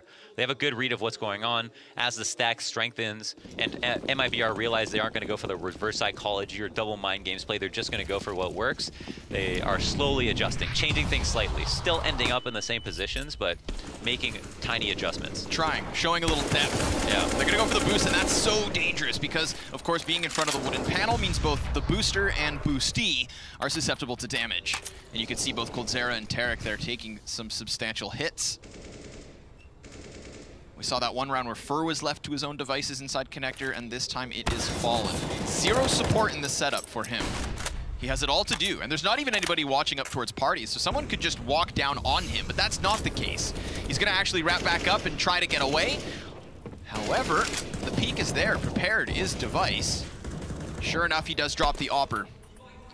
Stewie picks up another kill in the meantime to maintain this man advantage, but bomb is back, time is there. Astralis can make up their minds and play this time. Fur again is once again taking the liberty of just kind of walking at his pace on a big flank. That should be the safest route possible. Device is kind of tuned into this. He's on the same frequency and immediately kills first. Fair amount of information gained for Astralis, as well as evening up in a situation where MiBR had the man advantage. So finally that costs them. And that awareness should pay off in dividends, as now their options are opened up. 20 seconds up though. And that bomb is kind of in limbo at the moment. Will the CTs bite? It looks like. Whoa, that's the big one. That's the kill right there. Now Zipex whips out the bomb, and he's just going to close the distance into the site. So 3v4 turns 3v1. MiBR have been decimated. just imagine, Stewie hits that dink. One more bullet, that's the first person. Clock's down to 9 seconds. Yeah. That means Zipic's got to frag out to get the bomb down, and he's got to do it instantly. And even if he doesn't get the kill, right? Even if Stewie doesn't kill him, they just flirt around with the corners, slow Zipex down until he has to commit to the plant, and that's an easy pickup. Yeah. Even if you rush him and die, you've got him off the bomb, leaving Tarek to win at the A site. And in this case, Tarek will be lucky if he gets to hold onto his gun, but he has avoided Device for the time being. Yeah, and that's been the tail of the tape. It's like, even though Astralis have been edging them out in terms of just polish with how they've been approaching everything, having everything be so calculated and sensible, they're still also kind of not getting lucky, but they are fortunate in rounds that seems like they're, wow, this is a 50-50, you know, this is so close.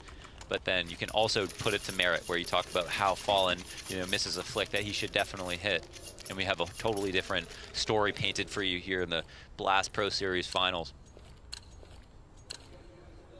Half's not over. 3 rounds here for MiBR. They can still make a meal of it. It's kind of a mixed buy. It's a goodwill buy. Kind of ragtag, but Astralis turning up the heat, running through the fire and flames. Yeah, just straightforward, extinguishing it, and Stewie caught. He's so fixated on short that he doesn't prepare for the man pushing long, but the bomb's been thrown out. Coldzera seems to have done it. It seems as though he's slowed down Astralis enough for the time being, but we've seen them in positions like this before. Despite it being precarious, it is not impossible. Both T's now, side by side, will try to crack open some skulls. Molotov will prevent any sort of a peek. Fallen's gonna get ever the closer, and they could actually go for a boost. That would be a really cool play, I think, but they won't.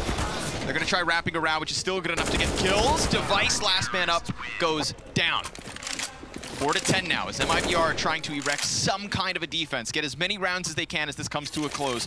Kiyoshima on the desk said he wanted to see MiBR start off on the T side to set the precedent and take the pace. Even though it's the second half, we know they can still reset things. Absolutely. I mean, it's really just about you. If you want to start on one side or the other, at the end of the day, you've got to play both. So I see it the way you're saying, like they can still show us what they would have had to show us on T side in the second half. And it was on Tarek to stand his ground in that round, and that's been a big problem for them. It's just that these B explodes have been so fearsome, so well executed from Astralis, that they just leave nothing up to question. Everybody dies in the site, and they plant the bomb pretty much every time. But Tarek was able to stay there, and yeah, that's proof that he's a Turk and not a chicken. I don't know what it is. And I feel like it's also so fearsome and so tremendous when Astralis go for that execute that you're seeing MiBR, instead of trying to hold positions on that front side of short or over towards Monster, you often see MiBR trying to retreat into a deeper position in the bomb site. Think about how Stewie's caught with next to pillar with his back turned. It's almost like they're thinking to themselves, okay, let's just try to stay alive. Not let's shut down this play before it happens, but rather let's survive the first offensive and then see what's happening there. I feel like that's some conditioning from Astralis. And MiBR are falling prey to it, but now they've gotten aggressive. They're playing their own game by just charging up through long, by pushing out on the party, and they have themselves something successful. Again, a double man advantage. This is how they picked up the previous round, and this is how they may pick up the last.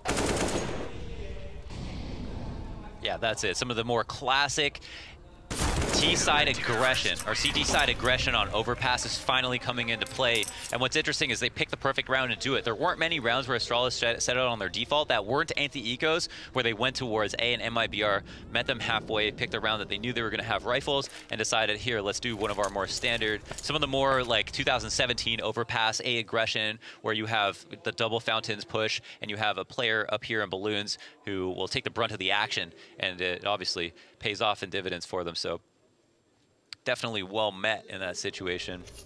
And now it's 5-10. The game is it's not very close, but it's also not over. Glaive's going to have a kit and a smoke on this round, but there is a fair bit amount of utility on MiBR as well. Tarek's got a Molotov and 2 flashes, and Fallen has a Molotov of his own, so it seems like they're clearly posturing up for a B exec, and it's going to be running the whole way. Zipex just deleted near instantaneously. Dupree falls in the exact same fashion. Stewie's on a tear. That's 3 kills for him. Now he's got the 4th, and Stu's gonna pick up this ace if he chooses to. Device is the last man up. That was near instantaneous. Give us the 5th, Stewie. No. All right. Fallen will help him out. Oh my gosh. You don't need the ego. How much did they pay you, Fallen? How much did they pay you? There it is. The clearing of the board from Furt wraps up and around. So we just said how MiBR still had a chance here, and the pistol is the best way to stoke the flames when you have that little ember of a chance. Yeah, now their goal is obviously to convert here on the anti-eco, but what a 4K. Look at that running. This guy's like Jason Bourne on the server at the moment. Through Running fire. Through the fire, why not? Didn't even blink. He's pissed he didn't get 5. I can imagine. I'm sure he's pissed just from the first half, just by the way he died in the B site. Rounds that they lost, even though he had so much impact. Like, there is so many situations where I feel like he felt like he was in the zone, but he still got crushed, and that's the power of Astralis, obviously. So now, pushing out to B short with Lave on a close angle with a CZ, but he's going to fall back quickly. And remember, in our first half, it was still MiBR to pick up a pistol round, but it was the follow-up that they weren't able to convert. So we've been here before. We have been here all too often. Triple AK-47. So if it were to happen this time, then the costs are extravagant. I'd love to just see MiBR. I mean, immediately they set up some map control. They had 3 players go over towards Monster and Short. They had 2 over here towards Fountain to just watch for some kind of hyper Astralis aggression. And now that they haven't seen that, because there wasn't some expedition from Astralis, they've got this clumping kerneled offense, a cohort of Ts just working up mid.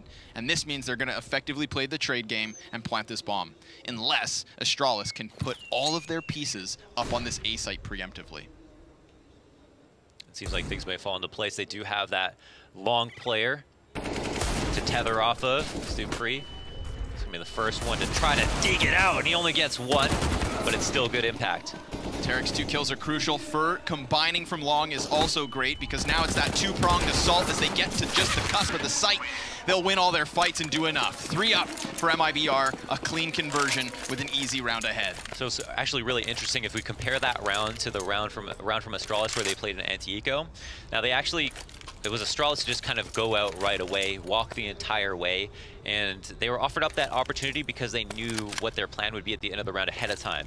Whereas MiBR actually went out to B, and it seemed like they definitely were thinking about B, because you wouldn't send 4 players just to see what's going on, right? You don't send a whole party just to like quickly seek out some information. Instead, turning tail and going back to A ended up being the right decision, but they did it almost a little bit frantically, you know. And so there's like a mixture there. There's like a really good call, but there isn't that that decisive game plan that we've seen from Astralis. And you know, every round needs to be thought of as being its own animal, and obviously there might have been a sign from Astralis to make them turn their attention away, but I thought it was interesting comparison. And now Cold Zero is going to be throwing a smoke, couple nades into the B site and leading the way. No contest yet, and even once they try to do something, it's all just shut down. So if every round is an animal, is this? An otter. An otter is actually, an otter is perfect in MiBR, because otters can break open coconuts on their chests, you know? They're actually a very powerful animal, and MiBR aren't thought of as like this world beater team, but they definitely just got top 4 at the major, right? So punching way above their weight, just like an otter. It's a fantastic analogy. You'd think we'd have that planned, but no, I just like otters a lot. God, I was shooting for a joke, and now you've changed my whole perspective on life. This is welcome to Nat Geo. Yeah. Settle down, David. 1 AWP in play, and it belongs to Device. No utility, that's the cost of it. No kit either. Take note of that in case we get into any after plants. But MiBR haven't gotten that far, and they're going to play a more reserved decision again. Just sit back and see if Astralis overextend. With no need to, they won't. Similar scenes for them as they creep up to A in the setup phase of the round. Minute 26, they can encroach on bathrooms. There's not going to be an op to take off right now, and we see, you know, a lot of the times we see way more op impact in the bathrooms area from both sides. We haven't seen that, which is a really good sign. You know, it's not going to be that easy is what that says. Tarek's actually going to be the one on short all alone. They don't have info on stairs right now. They don't have long control. It's going to be imperative if they want either side.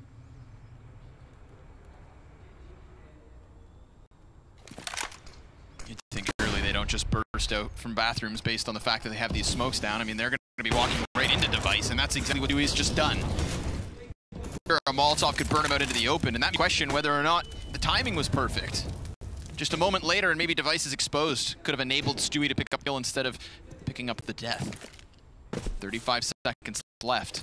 Still Tarek's toward that site. And we could have a fallback.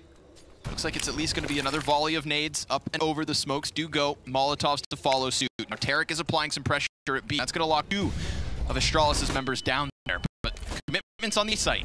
And they're going to have 15 seconds. That is it. I mean, they are playing this down to the wire. Fur needs to get these kills right here, right now. And you see the CT just looking to deny the bomb. If they can deny the plant, then they're good, but they can't.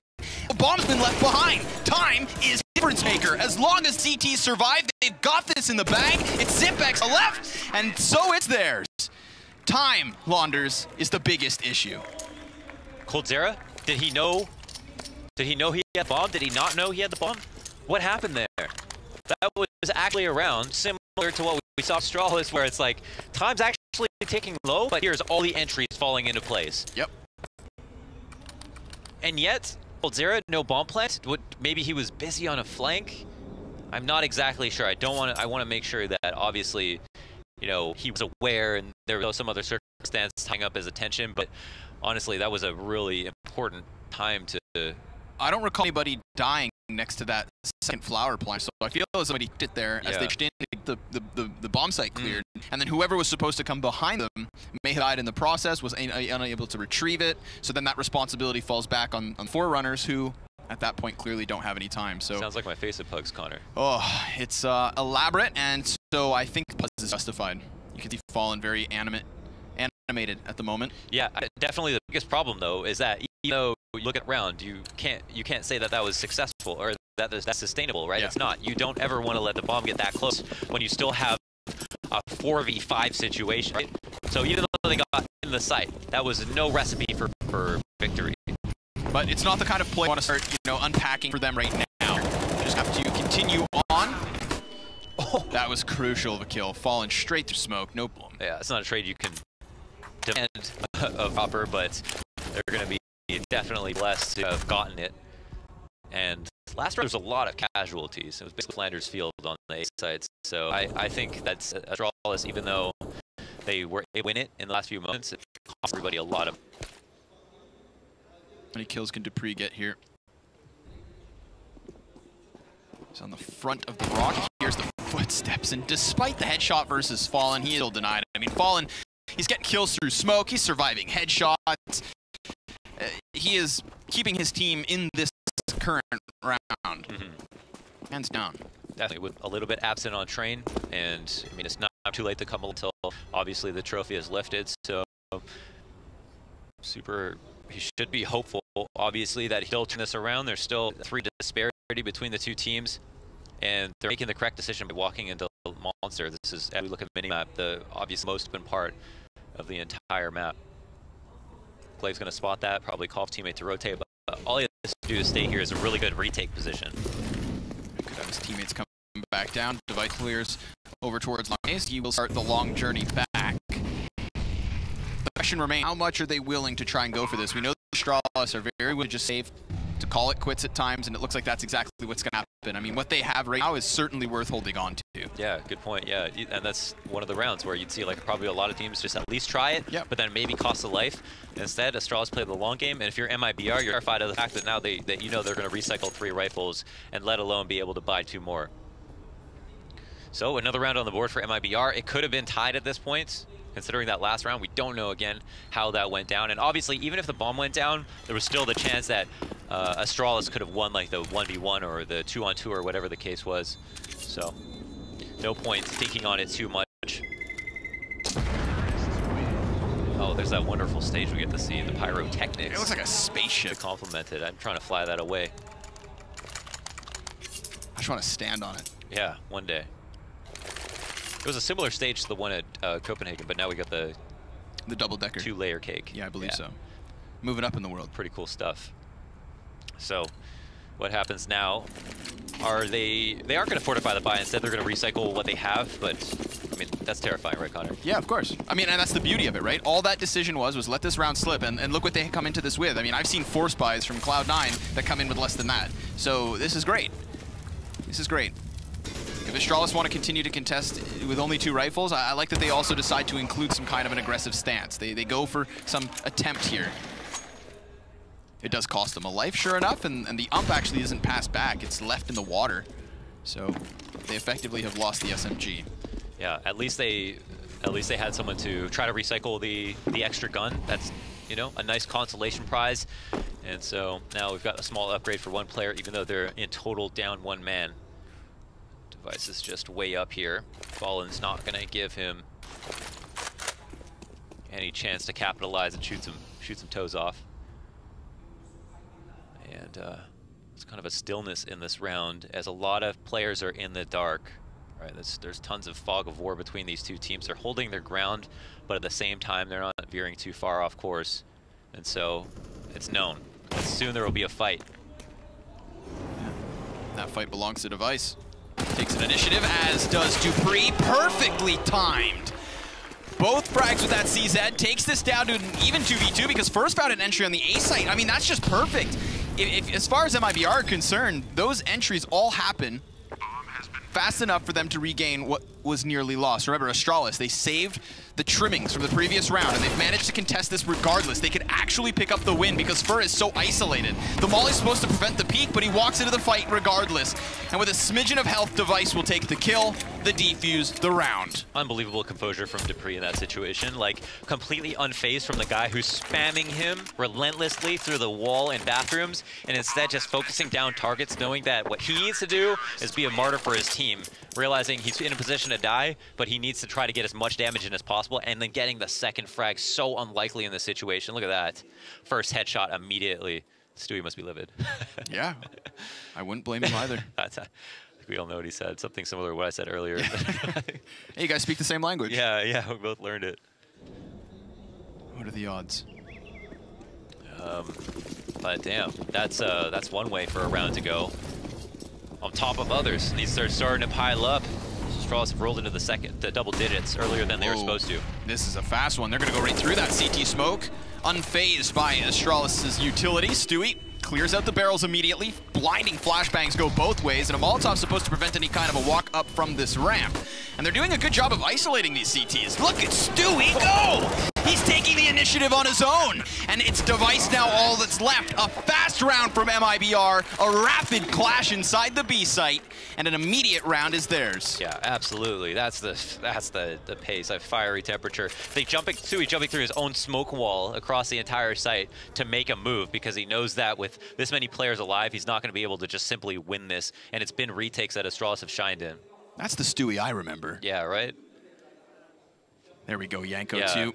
Firing them up. I mean, again, we talked about the resetting of composure from a round to round. I mean, Yanko looks like a beast behind them. Absolutely. Right? Imagine hearing that. Like, you actually believe someone, like, truly believes that you have it. Yeah. If they didn't, I mean, he'd be deflated. I feel like that's what him and Zonic have so much in common. They're two very vocal, very animated coaches, and if your players are getting distressed and disgruntled, they are immovable rocks. What is movable is all of these A-site defenders. I mean, MiBR are just plowing straight through them for the time being. This wasn't meant to be much of a round. And yet, regardless, Astralis, they're still putting up a fight. Device tags another player low. Stewie's dropped. Even though the bomb site's cleared, the bomb is yet to get on it. It still resides over towards long. And it looks like everybody's just going to group up. Mohan, we have another 2v2. Yeah, and it couldn't be more important. I mean, here's an opportunity for Astralis to completely deflate the momentum of MiBR following a round that looked like MiBR were ready to just go 3-4 in a row, maybe even get on fire. And now they have to play the after plant. They have to play that retake that I'm sure they fear. But Astralis are somewhat out of position. There's going to be some time burned off that should give advantage to MiBR. That's a crucial headshot. Magisk feeling as though the flames forced him into the open. Zipex could choose to walk through smoke, but does he really fancy his chances? Fur's gonna just bunker down. He's got the cover too. Time the biggest issue, because there's no kit in play. There's nothing of that in the equation, so Zipex walks away. And finally, after 5 rounds going back and forth, we have 2-1 in a row. And it goes to the favor of MiBR. Yeah, and you have to assume the crowd is like probably, I would assume like majority in favor of MiBR just simply because of Tarek alone, you know? Their last remaining Turkish player in Turkish Major Champion. Yeah. Pretty cool. That is actually cool. Yeah. Good point. That's awesome, really holding it down for his countrymen. And yeah, this round got scary. They still landed on their feet, They can wipe the sweat off their foreheads and move on. Ultimately, we're so close towards the end. We're in that same portion of the map that we were in Train, where it's just like, you know, all that matters now is what happens next. You can forget about all the mistakes, and they can forget about Overpass after this is done as well. So they've got another eco round from Astralis that they can try to capitalize on. Xyp9x has got himself an AK, which is definitely very powerful in the right hands. But he is only one man, so it shouldn't pose too much of a threat. Xyp9x has to be careful. I mean, Stewie at any moment can just peek wide, and he's heard the doorway, that's for certain. So he's probably prepared for the push. Clearly picking up the kill. Remember, Xyp9x was the one gun wielder for Astralis. The first line of offense, the only threat. And a threat that's been neutralized early on. Come on, Stu, pick it up. You didn't get the first ace, and you won't get this one either. Device, like a goblin, just sitting down in the sewage. But, you know, you do what you got to do to get kills. That's true. Someone's got to do the job. Sanitation engineer or otherwise. 3v2. Another AK kill, gracing the kill feed. Player heard running, though, on this big flank, and Tarek didn't get the memo. I don't know if that was corresponded to him, but I can't help but assume that that was heard by Fur. Maybe Fur just trolling him one more time. Not the time to do it, though. Not in the grand finals. Costs continue to stack up, and the last man's been spotted for... Oh, he's been heard. It's not gonna matter. Bullet between the eyes, brains splattered on the back wall, and Mohan. We've got ourselves a tied game. Tied game, that's right. That's right, it didn't seem likely, especially not after that first half. I mean, they brought it back with a pistol, and now it's a brand new game. Like, look at that orange side of the average damage per round chart light up as everybody's now in kind of just like fighting against their respective opponents across the board. Stewie's actually sporting 94 ADR. That is a huge comeback into the game. Yeah. I mean, he had a kind of like a tragic first half, but he has bounced back harder than LeBron's hairline. It's one of those things I love about Stewie is when he starts getting frustrated and angry, I think it sometimes translates well into his gameplay because he just wants so badly to make them pay, which he's done. But he's also been eliminated from this round. He's met Device, another beast. Middle of the map control to MiBR, but down a man. So you still got to give the advantage to Astralis. That is the best peace of mind that you could have in the first few moments of any setup phase of a round. Initial long smoke goes down, and Device is using it as a way to fall back. So it's going to take the shot and move off it, and that can actually bait them into Xyp9x, who's holding this, or sorry, dupreeh, who's holding this flat angle. But again, long control, imperative. They can't just get this A-site for free. They've got to deal with dupreeh, and they haven't done it yet. Fur has no support as well. He's even going to linger. He's playing around this smoke. Fully flashed is dupreeh. Tarek reads the fact that he is still nearby, but no further deaths as of yet. If anything, I feel like this may convince MiBR to just walk away from long, because if Coldzera goes over this, sure, he could clear the closest corner, but remember, there's going to be support from the site. Not a very fun fight, and still one that they will pick up.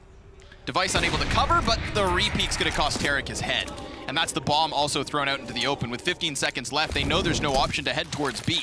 So we start to get that rotation upwards, and the question now is, do MiBR continue on? Do they try to force the issue? Because they have to do it right now. They need these kills right now. And even despite getting the first one, this round's already lost. For the second time, we'll find MiBR come short at the A site based on the clock. Yeah, and it comes down to dupreeh being able to get his kill, use that smoke to make him hard to trade. But just as you said, like, it seemed like a good opportunity just to be like, call it quits in that moment. Like, this is not working for us at long. It's so understood what we're going to do. We couldn't be any more obvious at this moment. And then you see plays like that where Tarek has to face the op, knowing that Device is there for support, knowing that he just needs to hit this very lucky headshot versus a player who has a huge advantage over him, because otherwise they're going to run out of time. And then obviously he goes down, but they still end up trying to go for it.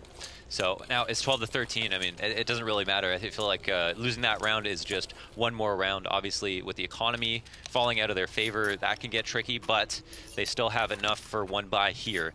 And so there's still hope. There's still hope. And this has become a seriously competitive map. Certainly going to be a pocket pick of MiBR in the future. bewildering as well is even though despite Astralis' best efforts, they have yet to string 2 rounds together on this CT side. Holy smokes. They've been reset twice, and this could be potentially that 3rd. That is it's not live. Quite an interesting stat. So yeah, we're not live here. We're just going to hang out for a moment. And that is really interesting, though, to note. I mean, that really means that you're just... MiBR are quite favored at this point, right? Yeah, if they can continue that trend, right? Our big question will be, like, if Astralis can get an economy, although should we really talk economy in the last 5 rounds, then maybe we start to see them re-emerge, right? Maybe a one single time with a double op setup could be enough to just, you know, crush this comeback attempt from the Brazilian court.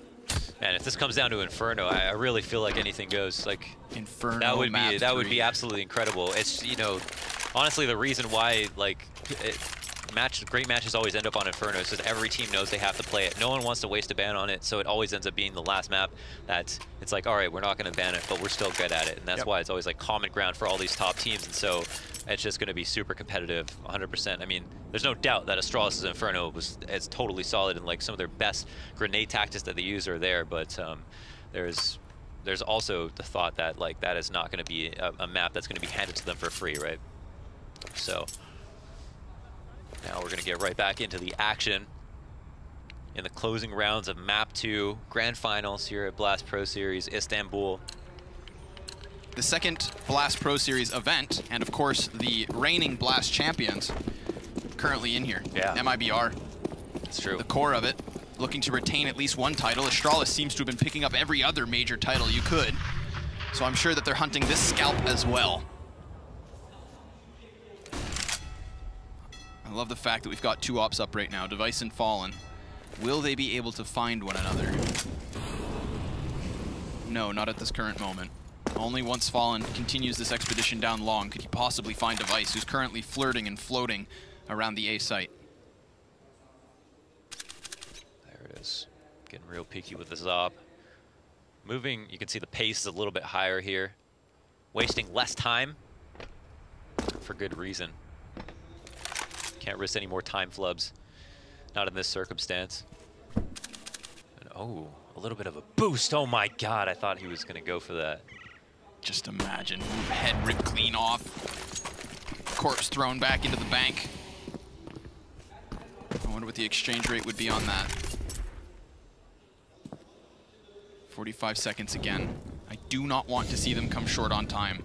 It's happened twice on this site specifically. They're making good progress here, though. They just got to continue with it. Executes out. The CT is not really with enough utility to completely hold them back. I mean, they've literally just boxed out this bomb site with smokes, but they're not able to hold on to long control. That's such a crucial kill for dupreeh. He just goes flying forward, and because of that, he's able to skewer the attempt at the plant. Sure, there's fire there, but dupreeh is single-handedly shutting this down. We've got MiBR just spread across the site. It's an absolute annihilation. And that site is completely closed.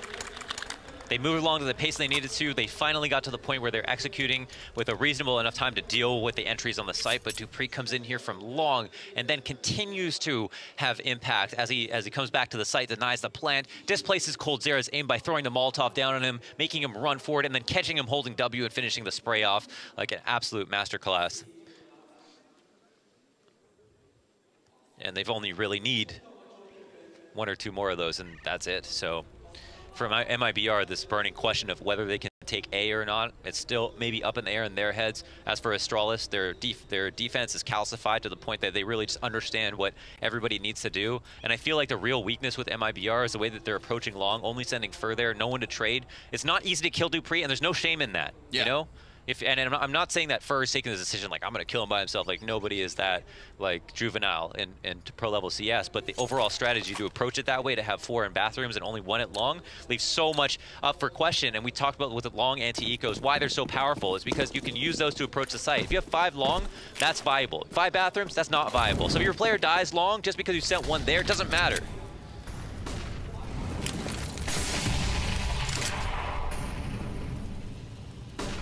What a passive stance here from MiBR.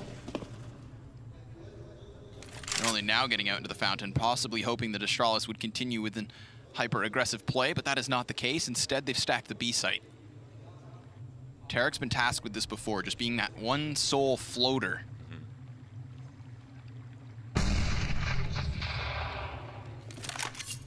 Warning sign. The Astralis frags. 2 thrown out at B, and they've done nothing this time. I'm looking at this A-site defense and wondering, I mean, if MiBR just go 4 on this, no long presence, it is solely on Device. And he's already picked up the first kill, but he's caught trying to overextend around the corner, and MiBR, they just burst and blast into the A-site. They've done it, so it seems. They've finally found their footing on this side of the map, and it doesn't come with long plays. It doesn't come with some sort of elaborate execution. It comes with a rapid pace. That's how they get in. And now as they fall back, Tarek looks to nail them against the wall. The first is his. 2 more to take, but it looks like they could still get away with something. But what's important, Launders, is even though it wasn't an immediate reset, there hasn't been much time for Astralis to accumulate cash. I don't know what stance they're going to be in if MiBR clear the board. Let's definitely take a look. We see that there's actually quite a few players who are not in the best situation on Astralis. This could be a really relevant save to keep a close eye on, because it seems like a MiBR, because they've lost rounds, they don't want to go and be a little bit too overzealous, maybe lose a kill or 2. But yeah, the buy-ups for Astralis, I believe they'll be there, but they're not going to be perfect. A couple of players have actually converted with the AKs. Full set of grenades on Device. Utility belt looking all good for most people. It's not full nades, but it's actually not so bad. So they do fall on their feet. And MiBR also very healthy. Yep. Now, MiBR were able to take bathrooms into A, but there was no one from Astralis that long. There was just no contention there whatsoever, for whatever reason. And an utter turnaround here from Device between rounds. He goes from hiding behind the A-site plant box to all of a sudden going on this foray towards Fountain. So not wanting to give away all of that real estate as they did in the previous round, it looks like Astralis looked to hold on to a little map control, because that can be costly. That's a classic thing that happens with the A-site on overpasses. If they get really close, they can just overwhelm, but I don't know if Tarek anticipates a man behind the sandbags. Oh, he got very lucky there. No, he was definitely spotted. Magisk being so far away from the angle, even though he wasn't on camera, you could assume from his perspective he had info. Molotov fluffed it long. The tree's going to have to be cleared, and some AK shots will have to ring out. But the CT's so far back, it won't make too much of a difference. And now we've got the orders. It's looking like a B hit, Connor. It's been a little while since we've seen MiBR go all in on something like a monster push. They've got the time to possibly wrap around through short, but the question is then, can Magisk lock that down? Whereas if they all just charge out through monster here and now, there's nobody to really stop them. Magisk, though, he could find cover behind the sandbags if he's fast enough on his feet, but instead he falls back. Tarek, he's completely flashed, but still stands. I mean, this is another situation whereby MiBR can get the bomb down. They're going to actually start pushing through and clearing water. There's 3 kills here for MiBR, and they're tying things up at 14. They've convinced Astralis back, and now would be the time to chase kills and just crush Astralis, because no matter what, we're going to round 30. Yeah, round 30, and no money for Astralis. His Device also falls, meaning an op that they won't be able to recover and won't be able to rebuy. And Dupree here is the last man standing. Tons of time left on this bomb. I mean, his life is still in question. Oh, Fur might be the man to come by him. Will he spot him in this situation? And this is a tense moment. Those of us know it, but first turn his attention away, and they'll at least have one gun to take into the next round. I like the way we've seen these kinds of blanketed bomb sites in terms of smokes. Like, think back to the A site when we saw those smokes up, and it was Dupree's individualistic multi-kill that actually shuts everything down, right? A big frag from a single player when you have those frantic, fully smoked, kind of 4v4 close quarter scenarios. That's all it takes, is for one individual to go big. And this time we see it on the B site, but it's Tarek who turns it not to the favor of Astralis, but instead steals it away for the Brazilians. He gets up on the barrels, he connects a couple of headshots, and this could have so easily been denied, because you saw how Tarek was flashed at first. You saw how he's standing out in the open with nothing to do. But because he survives, look what happens. He unleashes himself, and he ties things up at 14. Oh my god, they're actually playing for the round to end, the game to end here. The amount of money they had, they could have decided to buy on the next round. It would have been 3-round loss. I wonder the idea is here, because they've at least got the one rifle. They probably would have had a decent buy next round if they did tack this onto a 3-round lot. For the amount of times we've seen Astralis go for saves, it surprises me to see this happen now. For sure, like they have been tailoring their strategies and buys to the saves. They have been very conservative with their cash. And they heard, and MiBR heard all those nades. They have to know that Astralis are poor. So this is quite interesting. The anti-eco towards long. Similar scenes here for the Brazilians, the Turkish, and Stewie, which I don't want to get where he's from incorrect, but they have now got a ton of advantages. The only thing I can see happening here is if you lose, go for a complete and utter gamble stack, leave a single player on the A site or B, wherever it is you want to gamble, and then either you have a gambled hold with a force buy, or if these players lose a site quickly, that's when you transition into an immediate save, and then in the follow-up round you still have your Kevlar grenades, and you'll be all right. But it's a gamble. You have to assume that everybody gets out of here alive, or you just go all in and you try to deny a 15th round for MiBR. It would be huge to do it in such a fashion in the grand finals of the map that could push this into the Astralis win, which could strip MiBR of their title. Stacks at B though. Shot missed. Immediate rotations come out. The site exec is on. 28 seconds up.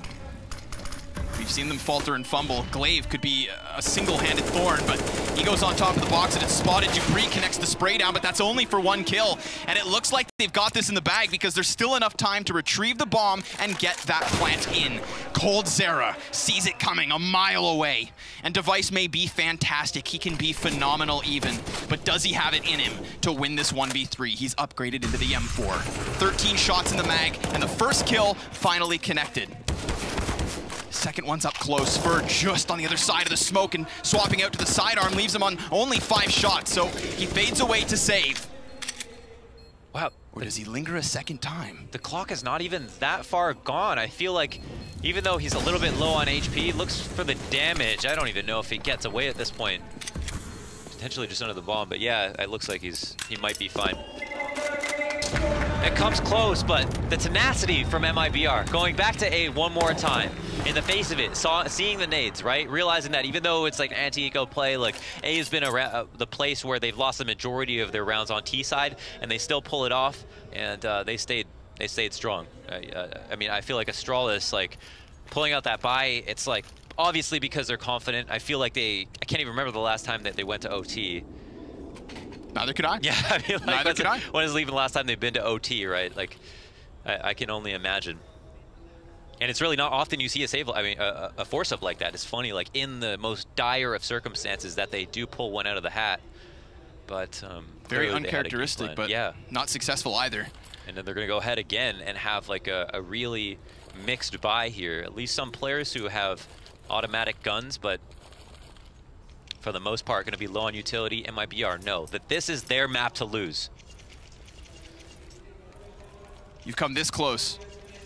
A rather awful first half. One that didn't make us think this third map could even really be in question. Whether or not they'd bring it back was all on this T side, and they have done a fantastic job. They have had struggles. They have lost rounds to the clock. They have fumbled when it comes to executions, but at other times they have just shown utter confidence. Liquid rage on these entries at time. But it all comes down to this one. Astralis could still force OT.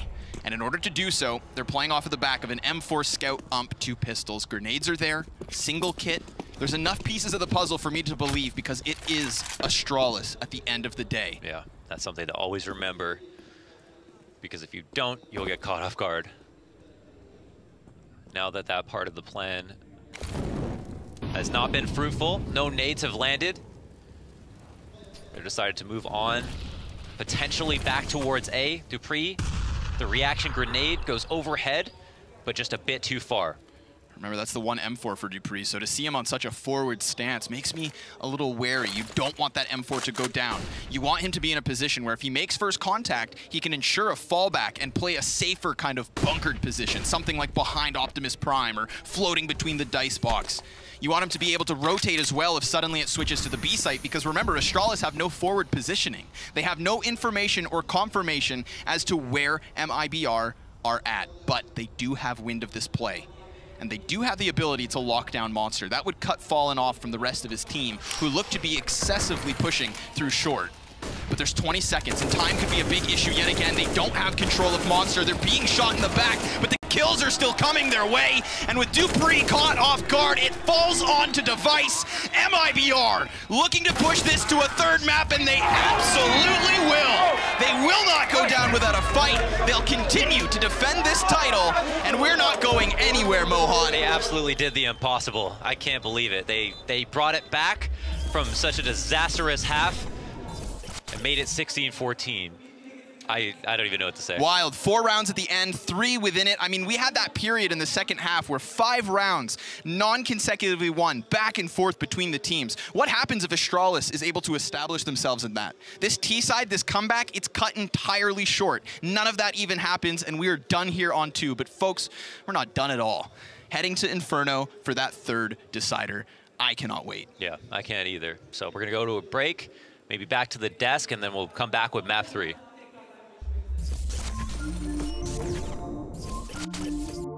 Copenhagen, let me hear you. SK Gaming are your Blast Pro Series champions.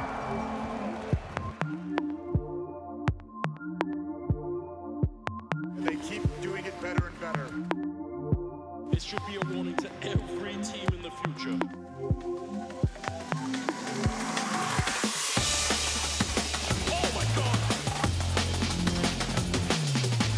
Oh, what a headshot!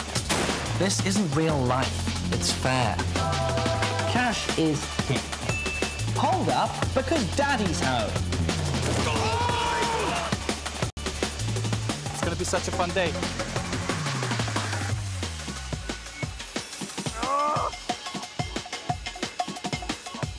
Are you ready? You've got to be kidding. For me, it wasn't movies or books. It was games that shaped my dreams. 3 kills! That is so beautiful! It is time to blast off.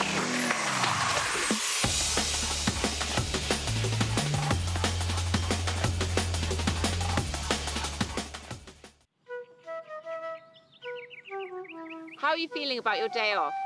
Days off are pretty rare in my opinion. So whenever I have a day off, I want to spend it on something really unique. Do the things I want, eat the things I want. Who have you chosen to spend your day with? I've known Martin for 4 to 5 years. So I believe that he has the right knowledge about me to pick the things I like. Do you trust him? Are you ready? It's gonna be such a fun day.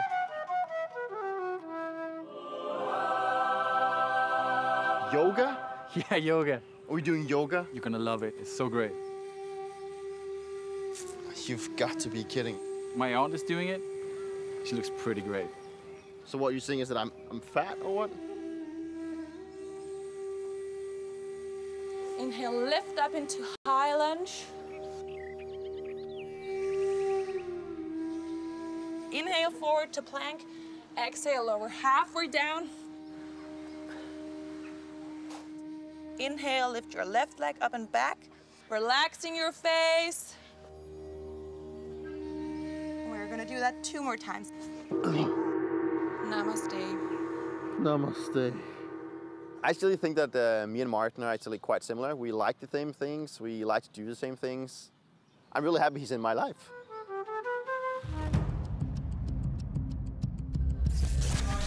Well, that was much different than map 1. Overpass is complete, and MiBR have done it. They reset between the maps. They make an extraordinary comeback, a 7-1 run to end that map 2, force us onto a third. An incredible game. I have Christine, I've got Kiyoshima here with me to talk this one through, and I don't think any of us really saw that happening after map 1. No, and after the first side as well, we're just like, yeah. Okay, it's going to be a wrap again. But somehow they managed to come back on the T side and they set up their own pace. And they're just like controlling the game at some point. So it's just like a good feeling to see this now. Yeah, MiBR definitely came out strong. They won both pistols cleanly. They won all the anti-ecos cleanly. And that's what they needed, right? So it definitely helped boost them into winning this. I was a little worried because the other close match versus Astralis versus NIP on Nuke, it was also a close match, but the last 7 rounds, they just closed it out and won them all in a row. And I was afraid that that's what was going to happen here, but MiBR pulled through and they ended up closing out the game. And it touched on a lot of points that we had of kind of what they needed to do. Obviously, both pistols is going to help, and Kyoshi, one thing you highlighted right at the end in the pregame was they need to be aggressive, they need to be assertive. Christine, you had mentioned that they need to be able to control the pace of the game, and both things they did on that T side. It was the North American players. You know, we talked about Fallen, we talked about coldzera, it was Stewie with 24 kills, Tarek with 23. They were the initiators. Yeah, we saw Stewie like jumping through smokes after a bomb plan and getting 2 kills out of it. It's just something that you don't usually do, but somehow it worked, and then it probably like hyped them up as well a lot for this game, and you just like keep doing it and keep having some like risky plays, and it paid off at the end. They won the map. That might have been the best game I've seen Stewie play since he joined this MiBR team. I mean, that was super impressive. Christine, thoughts on the 2 North American guys being the go-to in this? So, you know, finally we're getting that aggression that they had in Cloud9. We're getting that kind of a feeling from them in this map. Yeah, well, I mean, we have the smoke criminal and the content king. And so if there's a smoke there, I expect them to do something with it and do something creative, really help their team, help secure a round for their team, and that's definitely what Stewie did. He started off a little slow, but he picked it up really a lot at the end there. Now, is this match, when you guys watch it, are you more feeling it something that like MiBR figured out a way to have success, or was this Astralis dropping the ball a little bit down the stretch? It's not too often we see teams go on a 7-1 run against them. The thing is, like, I don't think Astralis just gave up on something or they play worse. It's just MiBR just find a way to make it work. We see they were like constantly dropping the grenades on A, but then going back B with like just necessary utility. So they had like 2 smokes, 2 flashes, 1 Molotov, just only what they needed to take this B side late round, and that's what worked for them. Is there anything that MiBR did? Can other teams replicate this? Is this something that like they just had a very good game, or is this like, have they found maybe something they can rely on in the future against Astralis? I don't know that this is something they can rely on versus Astralis in the future. Dupree had kind of a quiet game in comparison to his explosive games that he usually has. And MiBR, I think they played it pretty simple. They had a lot of contact plays, actually. So that tells me that they weren't confident in the strategies themselves, and they kind of just wanted to unleash Stewie, I guess. And that's... Yeah, I mean, that obviously worked, and that was one thing we discussed as well in the pregame is, you know, just kind of you have to find a way to have that kind of success and just kind of, you know, come out and just be aggressive. And that's what we saw from them. For Astralis now, I don't think we'll have any issues with them resetting. Obviously, it's not a blowout in any way, so they're not dealing with any kind of collapsed morale, but definitely need to go talk things over. They're probably not used to too much of a challenge recently. They've breezed through this event so far. Once they got at the playoffs of the major, they just cruised through to that trophy. I think Astralis knows exactly what they're doing. When I saw it was 14-14 and they force-fought that round, even though they could have potentially secured an overtime by saving their economy, getting the weapons out, making sure that Ops on Device's hands, and they could have tried to potentially secure that overtime, but they just said, you know what, we're the #1 team in the world, we're gonna buy some CZs, Device has an A4, let's do it. Let's just close this one out, and I respect the effort, honestly. Keo, I mean, we always talk about in that situation, do you play for the win or do you play for overtime? Where do you fall on that? In this situation, I would have done exactly the same. Why? Is because even if they full eco for the next round, they don't have any op, they're gonna have to drop maybe 2 M4s or play with pharmacies and some SMG. So I'd rather play 2 buys where you can potentially win than just throwing 1 away and just having 1 buy only. Okay, yeah, that absolutely makes sense. So what is it moving forward now? Third map is going to be Inferno, which is obviously phenomenal as a third map. We all love it there, unless you're an opponent of Astralis, who, you know, this isn't as dominant as their nuke streak, but we all know very, very well what that utility can mean for their opponents. I think that's going to be really hard for MiBR. The thing is that now they can see it's just 1 best of 1 to win, so it's become easier. You don't have to think about what happened before. You just come from this map that went well for them, so they're going to be pretty confident probably going to Inferno. Now, are they going to be able to avoid like all the utility that Astralis used so well? When are we going to see a team counter that B push that Astralis does? I feel like they've been running the same one for quite some time now. Is it that effective, or is someone going to figure it out? The thing is, like, you can figure it out because it's just one smoke, one molotov, 2 flashes. That is what they use. And then they just throw the grenades at different position, and they rely on, if they see this kind of smoke, they're going to throw AG somewhere, and if they don't see it, they're going to throw it somewhere else. At some point, just either like let them do it or just counter it by just throwing 2 flashes of a banana instantly, back turn, and then you'll go. You have a 1 duel. Christine, for you, what is the kind of key of this third map, this Inferno? Is it some kind of a specific player? Is it another good performance from Stewie? Is it a strategy? You know, I think Inferno is actually the perfect map for the third decider. It's heavily CT-sided, I would say, but it is a map that's, again, we talked about this earlier on in the tournament, it's so thorough. It requires your players to be very disciplined and check every angle and utilize your utility. Otherwise, they're going to get punished for it. And so this is a map where each team will feel confident coming in if they are prepared. And if they're not prepared, it will be blatantly obvious for the viewers, for ourselves, because they'll look very lost. And it's because this map has 3 choke points, 3, that's it. Throughout the entire map, there's middle, there's banana, and there's apps. That's it. And so with these 3 choke points, it makes it heavily CT-sided. And then obviously the economy always coming down to it. If you're going to be that CT-sided team that's going to have a dominant half, you need the money. If you want to be able to challenge that on the T side, you need the utility as well. And obviously things are still going wild here in Istanbul. But either way, Inferno is going to be that third map. You've seen it plenty of times played in this tournament and many others. You haven't seen it like this before. This is our map breakdown of Inferno.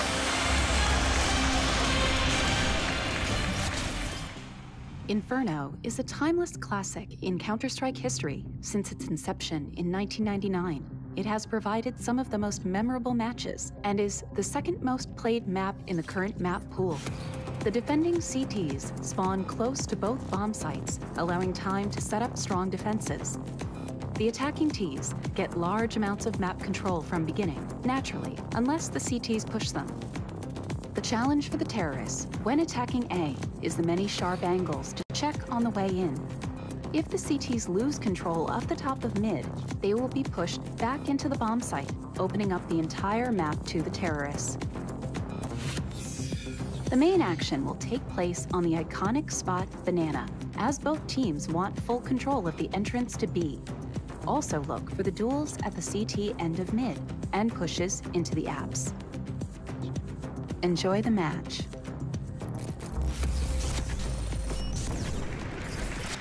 Been a bit of a wild time here in the arena. Just when we went into that video, a proposal was made here on the stage, and I believe, I hope she said yes. I didn't catch all of it. I think she did. It looked like tears of happiness, not sadness. So we'll say she said yes. Before we dive too much deeper into Inferno, yeah, you can see here some loving kisses. This is adorable. We're all clapping. We're all happy. Counter-Strike brings us all together. Let's check it out. If you guys were tuning in yesterday, we had a dream team. The analysts put together their 5 best players that were at this event attending Blast Pro Series in Istanbul, and here you have it. You have coldzera, Device, Tarek, Glaive, and Xantares, and obviously 4 of those playing in these grand finals. So I'd say you guys did a pretty good job. I mean, obviously, Device still having a great bid, of course, to be the MVP of this tournament and of the finals itself. The crazy thing that I saw, all 5 players of Astralis, and it might have changed after the second map, but after the first map, yeah, all 5 players of Astralis after the first map were the top 5 players of this event, which is mental to think about. This is crazy. That just showed like the dominance they had through the whole tournament. To have the 5 players means that you have to stomp literally everyone, and everyone had their game. So I mean, it's really like a complete team. All of them have like fragging skills, and they're just going through everything together. It is a luxury, isn't it, to have 5 players that are able to frag in that department. But Tarek not doing too bad himself, as he is on that dream team right in the center. And they're going to need a good performance out of him. Going into Inferno now, just a little bit deeper. What are we expecting? We know we've talked about Astralis on Inferno. We know the dates. We know how they like to play. We know Device is mobile with the AWP. What is MiBR going to have to do to counter this? How is it going to be more contact plays? Are you expecting them to play a little bit more strategic? Because the utility that Astralis has can slow down those contact plays. The thing's going to be way harder to play contact plays on Inferno. But what I want to see, like the first thing that came into my mind when you say Inferno with MiBR is first. Pushing through smokes and never stopping. He's going to go in banana, he's going to see a smoke, he's going to go through.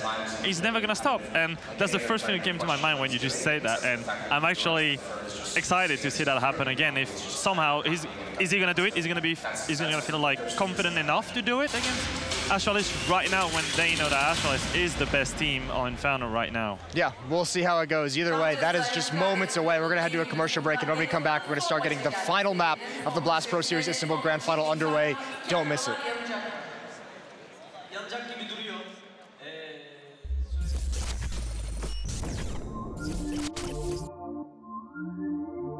Copenhagen! Let me hear you! SK Gaming are your Blast Pro Series champions!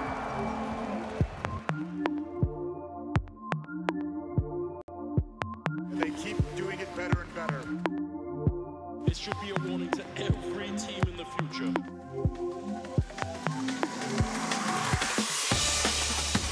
Oh my god!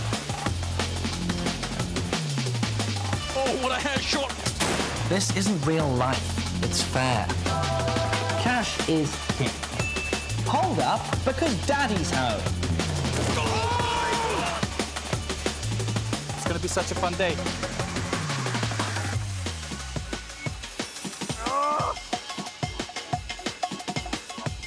Are you ready? You've got to be kidding.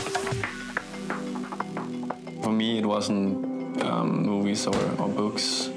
It was games that shaped my dreams. 3 kills! That is so beautiful! It is time to blast off!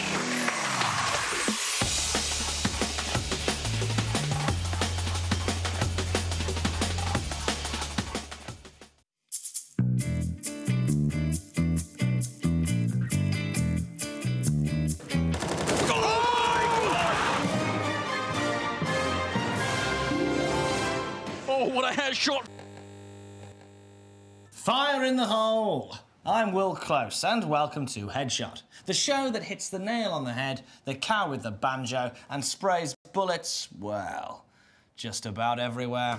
It's completely decimated. Your new concise upload for all things Counter-Strike. A hybrid of news, views, and noob don't do's. And it'll be an eclectic weapons crate of content too, ranging from team profiles, tips, and killer kills. It's like a bull in a china shop with grenades. Does a lot of damage. So let's switch off the safety and get this puppy fired up. First on the agenda this week, we're putting the ninjas in pajamas under the Headshot crosshair. Think back to the heady days of 2012. Bowie was still with us. The floss was just a twinkle in the backpack kid's eye. Pokemon Go was Pokemon gone. That's heartbreaking. This was the golden age of the NIPs. Indeed, stretching well into 2013. This team enjoyed a purple patch of dominance so thorough, they make Floyd Mayweather's record look positively part-time. Ladies and gentlemen, welcome back to the main stage. Inferno. It couldn't be more well-timed or done. A perfect word to describe what this last match in this Blast Pro Series is going to be all about. Whoever wins this next game is going to be the Blast Pro Series Istanbul champion. We are incredibly excited. I know you guys are at home and here in the arena are too. Let's head straight over to the casters and let's find out who is going to go home our winner. Over to you. Thank you, absolutely, Adam.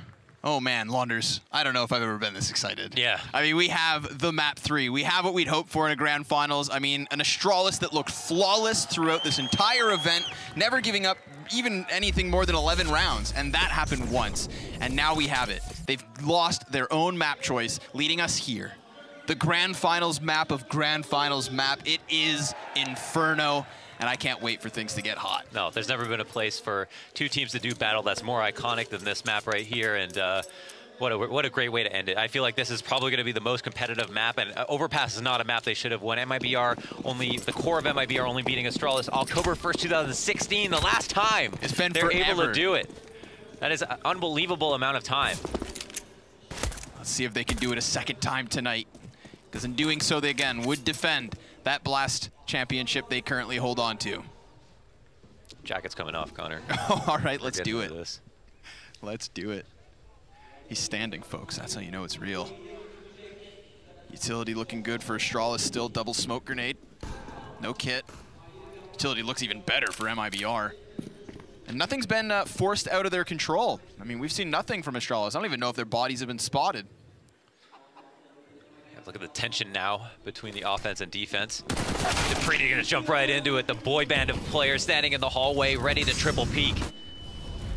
Just blinded, holding, and burning, so there he goes. But he actually gets a fadeaway headshot in the process, dropping the bomb and delaying the plant, but still not... Oh my, I was gonna say enough, but Device still gets it done. With one headshot, he's good. With a reload as Zipex just goes barreling through smoke. Glaive tried to do the same. Zipex took his place, and then Glaive just bailed.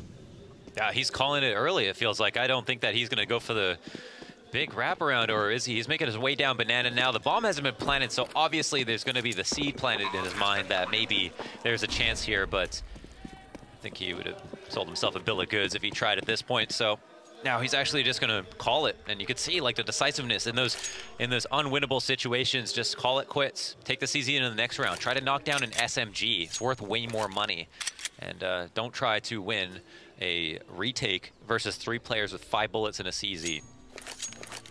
Sage advice for anyone who would think that is possible.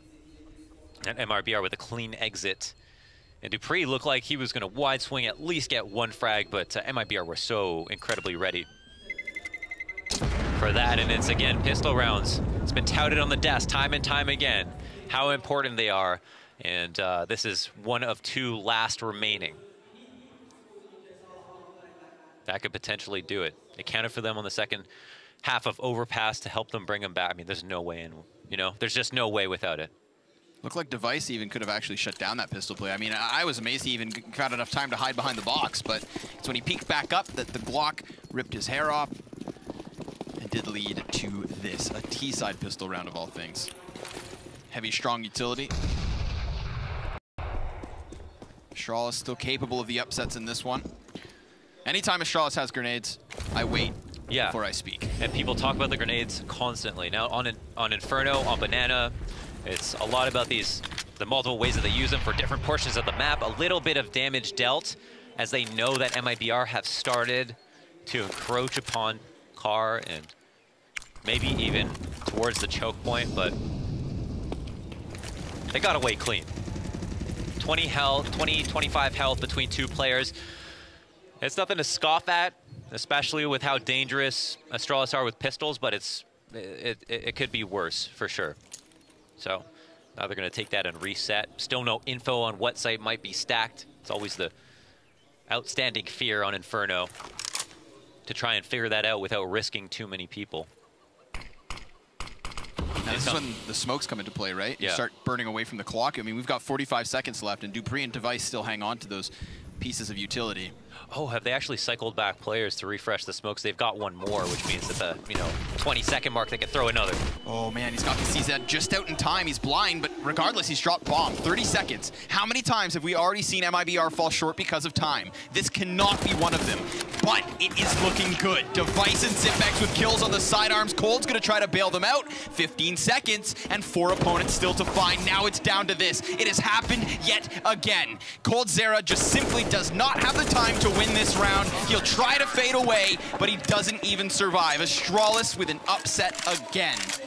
Yeah, they put out the momentum like a finished cigarette, instantly stealing it back, taking control of the economy, putting themselves in the best mind state possible, and all of that talk about how important of a pistol is obviously comes contingent with a thought that they're going to steal up the next 2 rounds as well, as we could see a masterful use of of the smokes that they had remaining, and it seemed like they really were focusing their attention on the B side. Even though they were overstacking A, they left all their smokes on Banana. Yep. What's wild as well is you take into consideration, normally those smoke grenades just constantly refurbish the choke point of Banana. But because dupreeh gets pushed right as he throws his down, it's actually an underhand up close. And that enables him to just kind of work the sides of it. He's got a little bit of cover. Once he gets the first kill, they don't know if he's retreated or if he is still there. And I think he did a fantastic job of continuing to burn off the crucial seconds from that 30 to 15-second mark. That's a big difference. You can leave it down to the wire. Sometimes that's actually very powerful of a play, but that's an example of when it comes back to bite you. This is one of the more bare bones ecos where they have armor, they have pistols, they don't have much utility. However, they're relying strictly on their crosshairs and being able to hit clean headshots and steal a 5v4 in an unlikely scenario. But those opportunities seem to be passing, and Astralis, now that they've got their own 5v4, don't have to worry so much about the tension and the stress that is rotations on Inferno. The key point here is just that long speedway from B to A and how rounds can end with a clean double entry. On the cusp of this site, though, that's a great flashbang. 3 arms go up, frags go back, spray damage through. Glaive just classically spamming shots, dealing so much damage.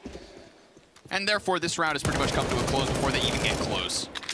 They have no choice. There's nothing that they can do, right? They're victims to the smoke. They don't have a way to smoke in front of it to make a play. They can't even flash through it. Instead, they've just got to hope that Astralis aren't holding their own grenades or using them well, which is those are 2 very unrealistic expectations. What's wild as well is, remember, I mean, MiBR, they gave away free guns in the second round. For a second, I thought that was going to work. But of course, it's peaked and denied.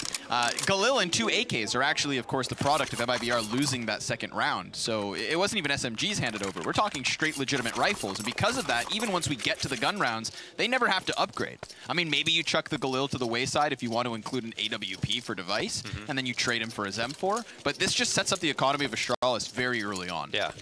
And now another free round, basically. They have a lot to lose, but they won't have an easy time losing it. Full Glocks here for MiBR as they make their way out through the apartments into, we'll see what happens, but you know, one of the tighter choke points that is more attractive for pistols is obviously these hallways. And it can be easy to get out with the correct flash as well, but an AK here to stop anybody for getting too many ideas is Dupree. Just really shutting down any opportunities whatsoever. Nobody even has footing. Nobody really substantial damage. Beautifully done. Astralis just moving through the cleanup, right? Doing what MiBR couldn't, converting those first few rounds. Now we are in round 5, and finally, MiBR can try again. They are in their comfort zone, but they already lost a round where they definitely had the firepower advantage, obviously denoted by how much money is spent in a round, also known as equipment value for the layman, or the average matchmaker. Yeah. But this is cooler. I think it's much better. Because it's true. It is still true. It's true. Deep Molotovs, we saw that consistently. Yeah, time and time again. We know that this is how Astralis like to set the tempo, just reroute the offense, and Zipix just seeing an arm toss a grenade past him. Not knowing there are so many people up close. He looks like a statue. Unshakable at the bottom of mid. I mean, his eyes don't even move. For good reason. Finally, when Stewie offers up something, he immediately takes the kill. And this is in a gun round of all places. So we've got Astralis just cornering and boxing MiBR in the bottom of mid. They've given them no map control other than apartments, and even that was slightly delayed because of early presence from the Danes. Not dying left. Oh yeah, not dying early. Key point to consider to every single round of T-side Inferno. And that's a box that's left unchecked for MiBR, but they are still given Banana.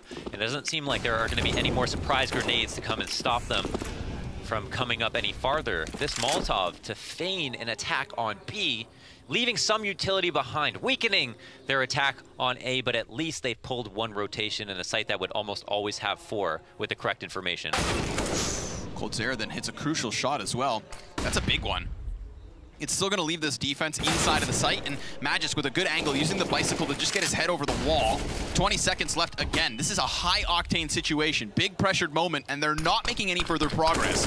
They have a smoke to cover them and allow for the fixation on the site, but look at the kills. They just all trickle in. 10 seconds per Fallen. He's got no clue where they're at, and Astralis suffocate them in smoke. I have to say, Fallen, like, if in that situation, they got that kill on Arch. Yes, it's not easy to come up lane and try to take apart the crossfire that is pit in sight, but with the time remaining, there's just one imperative objective, and that is to put the bomb down, and there's no way to do that safely unless they make progress together, and they didn't decide to push up, and it really put them in a position where they ended up doing it anyways, but just 10 seconds later. They're running a risk of losing a round in the most embarrassing way, you know, time running out when you're intending on taking a site. And I can't kind of synthesize why based on what we've seen, but They had the entry to get them to go. And now we're just getting to the bully stage, right? This is when Device just goes charging down middle. Dupree applying pressure as well with that AK, so the trade's so successful now, just picking apart the very minimalistic buy here from MiBR. They didn't have much to work with, and now they have even less, because the pace, the rapid state, it's all got Astralis on fire. Yeah, this early into the game, I think we had similar scenes to Overpass actually, but yeah, I don't know if that'll tell you anything positive. I'm sure if you're MiBR, you're not like, wow, they won 5 rounds in a row, we got this map, but at the same time, at least it's still early for them. But yeah, another clean anti-eco to come off of kind of a tragic attempt at taking the A site. They really can't let those rounds slip, not in an event like this in the finals. There's just no room for it. Yeah, the final stage, the last hurdle. Every round, that Molotov. Whoa, Zipex very close now, catching the first one off, and he just continues to spray through the smoke. He knows there's presence here, and a frag grenade underhanded could do it, but the CZ's even better. I mean, spam through, and Tarek's dead as well. A solid hold from Zipex. 3 kills single-handed. He's got the support over the shoulder, but he is the rock, the immovable object, until finally his head is punctured. And Fallen's got something to work with, but his teammate's so far away. Stewie could actually surprise this bomb site if he were to just suddenly burst, but what he needs, of course, is that very quick kill. And now it's been figured out. He's gonna get boxed in, Fallen completely displaced, and this is Astralis just picking up another round. And it all comes down to Zipex. He just answered back with his model moving forward as opposed to away from the pressure. And right here, there's a Molotov, a fire right behind him, but he stands his ground, has a smoke down for support, and he knows that he can fight, and nobody from MiBR had any knowledge of where he was, just completely disoriented in the smoke, caught completely off guard, and made to look like fools by what is honestly the master of Banana. Like, he is always a front runner, and he's not known as the most aggressive player, but he just knows how to strike that balance so well, and that's why he's never talked about as being one-dimensional. Fallen not given a shot on Dupree, who does just go parading and soaring through mid. This is a big op duel, whoever gets this kill.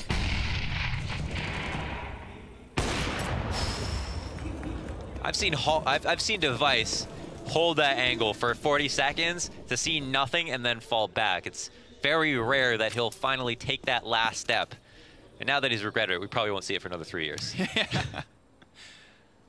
The next time MiBR beats this core. Yeah, good point. That's a real knee slapper, Connor. Thank you. Don't slap yourself too hard. This one's not even close to finished yet. Smoke obscures vision just a second later. Fur actually gets very close, and Glaive is just inviting him to challenge this. And he's gonna take one shot and then fade off immediately, trying to reposition. But the reason he's slowed is because they tagged him. Not that that's gonna stop him. He still manages to just deny for anything else, and he's up close still. Fallen gets the best of him in the CQC situation. Zipex is gonna try and use that smoke so he can fixate on Banana, anticipating the split. But the big question is, the A players can't rotate because they don't know if or when MiBR will rotate back to the other side of the map. Zipex, he's unsure as to their commitment. Absolutely, the most salient part of the round. Just denying these A players from safely being able to rotate, but Zipex throwing this smoke, delaying the time. 19 seconds left. If he gets 1 kill, that could be it. Yeah, just needs to deny this plant. He's gonna get that Opper first. He's very good at isolating these kills, repositioning and engaging in 1v1 duels. Somebody absolutely has to pick up this kill. But with the bomb planted and the 2 players down, that's it. Wow, that's it. They actually pulled it out. In those last remaining seconds, they finally were able to do it. And now we have a new round here for MiBR, where they are back on their feet. So, great round from Stewie. Be aware of that flank. And again, just as Connor pointed out, the value of having the arch split to B is the fact that it's so unclear whether or not it's safe for the CTs to be able to come through lane or wrap through arch, knowing that it might be a situation where they come through library and then they regret that. So they've got to wait until potentially the bomb goes down, but it still came close. Now that option is up for grabs in their playbook. You can potentially reach back in and do something similar. And that's a pain point for Astralis. Device now taking a new position. At top of the wall on Banana, flashed off his position, but not before he throws an incendiary over the wall. He's actually not too afraid to stay here now. Smart play, right? It delays it just a little bit. They are still adventurous, but in doing so, they nearly lose a life. Device, if he hits that shot, it's a numbers game, and instead it's Zipex slain, not able to hold the corner this time. Tarek comes to join his teammates, and this is an all-in from MiBR on the B site. And they're doing it at a sooner time than they usually do.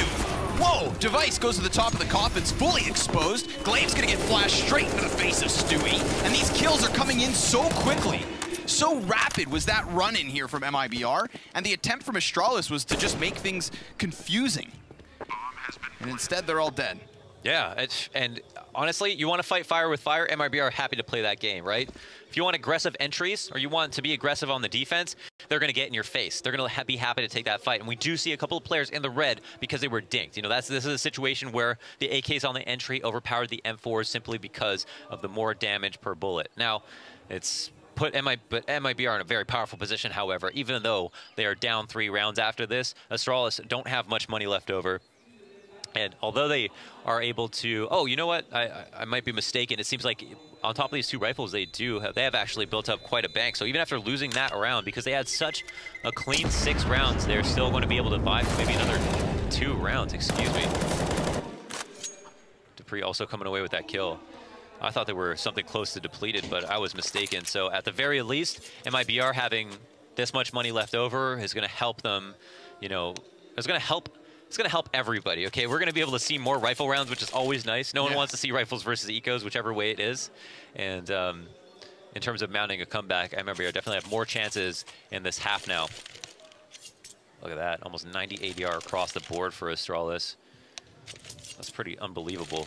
Which is huge. I mean, Magic, he tends to be that pit player, and we haven't really seen them even get close to that A site at times. So it's an understandable reason as to why he is only on 3 kills. That's true. Like kind of the last tier of defense on the A site, and the one time they did go there where they almost ran out of time, Magic hit the 1 headshot. So potentially a little bit of a jaunt for him. If Magic doesn't have to do much, it's because your front line is that successful, and that has been the case. Maybe a good sign if you're fragging, or if you're winning, and Magis isn't fragging. And again, that very expensive Molotov, just to funnel the terrorists in the early round into the positions that they want them to be in. Landing a smoke directly on top of it, misaligning one of their grenades, and not actually doing the damage. So this is nice for MiBR. Whoa, close one in this case. Frag goes up and over. Again, another one of those situations where you could have lost a man, but just barely get unscathed. Oh my God. This is big for creeping forward. Glaive catches him though, so the potential flank is cut down. Zipex from a similar corner. He's gonna try to unfold the same situation, but he's spotted. Nice boost over, they clear close, and sure enough, they found him. That was so tricky. They threw the flash over, and it makes it look like they're gonna try to wide swing through the smoke, and instead they go for this like more softly calculated boost, and Zipex is just trained on the angle. A little too honed in. The smoke's gonna block vision towards Coffins. Glaive's waiting for his time to strike, and Stewie shuts him down a second time. That's not the first we've seen from Glaive attempting to just rush through, and now watch Device as he just slinks back into spawn. Yeah, receding back to his teammate Magis, who just hasn't seen that much action up here on the apartments, and that is such a successful round from MiBR. I mean, this is definitely looking like a real game all of a sudden. And, well, it's a surprise to be in map 3, let alone the thought of MiBR actually taking the series, but that reality is becoming possible. Whoa. Just dodging shots. Magis has to be cautious. I mean, they could still very well shut this down, and he's gotten the kill from above first, but the commitment is what costs him. Oh! Beauty. Man, only in 2018 our team's working that hard for exits. Yeah. You really gotta hustle nowadays. Oh my gosh. For every inch, every penny. But yeah, that's 5 down, and that eats through the economy of Astralis, who still have quite a bit saved up, and see Zipex just caught completely off guard, just like, you know, one man. I mean, he is just one man, and sometimes it doesn't feel that way. No. But he, at the end of the day, can only hold on to one angle, and yeah, Coldzera showing elation. He's definitely the person who, if you put him in a final, he almost always shows up in a huge way. Like, I think most consistent throughout finals in his career, for sure. But the Astralis are no strangers. Again, just a server full of major champions. We're just blessed to be able to talk about these two teams going head-to-head. And now there's actually the hope, or the chance, that MiBR could potentially maybe tie in this half. A half that Astralis have already caught on fire. I mean, they won 5 rounds in a row at a certain point. It has been a long grind back, and this round won't be any easier. Molotovs for everybody, and I'd like to see if they throw that Molotov again and how they use it. So it seems like they're definitely using it to funnel a lot of attention towards B, but MiBR did a great job of avoiding any damage. That's the one thing with that consistent Molotov we see from Astralis. It does expose somebody early, and if the timing's there, if the spawns are right, you've got to be extra cautious. You can see Magisk, he almost got caught that time. Would have been an easy casualty. That's true, you can't pick your spawns. And so if your A player doesn't have the right spawn, it's not like a pug where you can just pick the best spawn to go throw it. It's the same guy every time, and sometimes he can be way in the back. So there, they got ahead of it. Now they have a different angle on Banana. Forward stance, but no smokes actually being used here from Astralis. Normally when you see these forward positionings, it's because they've got this bottom of Banana just constantly smoked and flamed off. But nice counter utility here. MiBR reading the situation and dealing with it swiftly by burning Glaive into the open, cutting him down, and now trying to give chase to Zipex, who's ejected from Banana and will reside in the site with support inbound. It's, of course, going to be Device with his op to move over.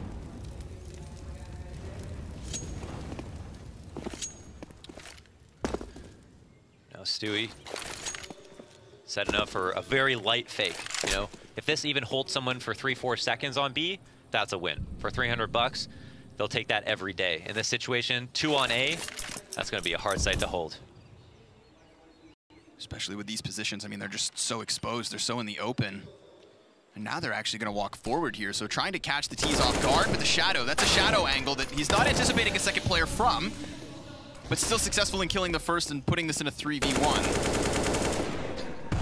Device comes over to support, not finding an angle as of yet. If he exposes himself, then he is so susceptible to the arch push, but there is nobody there. So he just has to gamble and hit a flick like that, because the time is what makes the difference. Astralis locking it down thanks to Lady Luck and a timing on the clutch. It is just so smooth. A monumental flick from Device, and I mean, if he didn't hit that, Fallen wins that trade. He holds down that entire lane. They easily escort the bomb to the bomb plant zone, and then we have a whole new round, but instead just drops the hammer right on Fallen's face. That was nasty. That was nasty. A round that definitely MiBR had in spades. Yeah, what I wonder with that is do you think that pushing 2 players up from truck side is actually what pulled all of MiBR down that lane, so that they figured numbers were on this side, we trade frag effectively, because they had no arch control, and a single arch player there is going to keep Device out of the equation and allow for that plant to go down. So the way I see it is that in a situation where if Stewie throws his light fake on Banana, then they have the easiest rotation would be the arch player, so he's at least pulled the CT spawn, halfway in between both. And if that's what their goal was, they should have trusted that and assumed that if they smoke Moto off, then they also smoke that arch rotation. And then they could have just group lane, had the Moto smoke go down, Device has no line of sight, and then they can just push up together and just trade out whoever's left in the site, if only 1 or 2. But I think they kind of didn't respect their own smoke, which is fair sometimes just because it's only 1 smoke, but that was clearly, as we saw, it worked really well. Right. I also feel like if the bomb carrier as well isn't caught overextending around the box a bit, then it never gets thrown out into the open. It doesn't need to be retrieved. Quite a few what-ifs. Some minimal differences could have spelled out a different result. I wonder how tempted Magisk is to peer around that corner. Oh, he's probably bloodthirsty right now.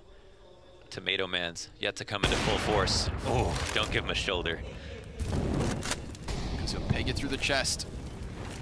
Glaive left alone now, trying to call for reinforcements, and Device is coming over. There's a gap, and he lines it up. Substantial damage from Glaive with a frag to follow suit, but Fallen, he's too accustomed to playing Astralis. He knows those frags are always flying. Magisk, as you said, bloodthirsty, and for good reason now. As he tries to upgrade into the AK, Fur may anticipate that there's not a second player here.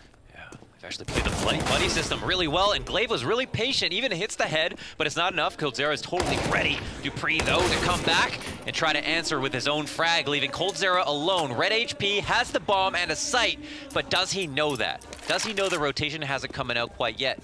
it's actually Device to gamble on it being a B hit. And as an opper, it's going to lack mobility. It's going to have to make a read. This is a round coldzera should never lose. Even though he's so low HP, no, Device is making a hasty rotation back. There's still so much time burned off the clock at this point. coldzera could be anywhere. This is a big one as well. Cold, he's laid down that smoke over towards Moto's side, and I don't know about this. He's just going to go for the small pit. This is giving a lot of space and a lot of respect to Device. If you can just play that whack-a-mole, peek up and drop down, then sure, you may spot him, but Device, it's just going to take a single shot. Device is caught, and he's flying as Cold wins the round. A big clutch from coldzera. A valiant effort there from Astralis to shut down that entire A play. You saw everybody being tagged up in the process. Glaive in from behind, the push-up through the apps.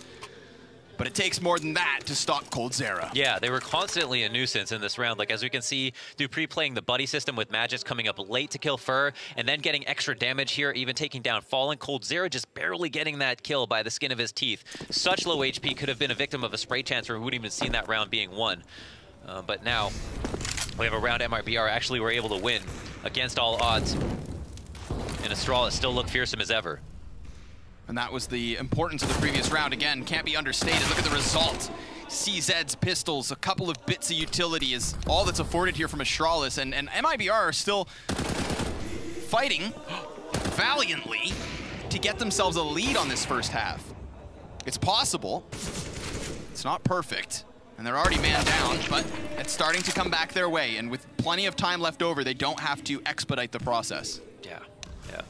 It's a round of team damage. I think it looked more tragic than it was, though, with Tarek being so low when he got shot.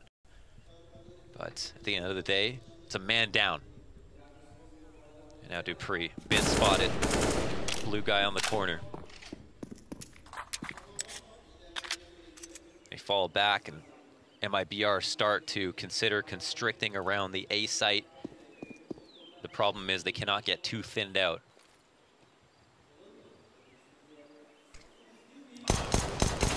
Hello? Oh my gosh. That is the definition of gypped. He took as much time as he needed with a P250 to lock that down, and he couldn't get the headshot. I need new glasses, because that looked dead on. I think they might still be working well. dupreeh, though, he's up close. He's got the element of surprise, but still he dies. Fallen just wrapping around the box and creating the space for this plant, which will just push Glaive back to the save. So oh my God. They work their way thoroughly and slowly enough through that A-site defense to ensure nobody's caught off guard. You always have to be cautious when there's CZs in hand. Yeah. The pocket AKs. I mean, all it takes is one corner unchecked, a couple of players go down, guns picked up. I mean, MiBR have fallen victim to it previously. And with that fresh on your minds, you're not allowed to let it happen again. No, absolutely not. That'd be totally unforgivable. And now Glaive, whoa, just spots a Dragon Lore. There's some free loot on the floor.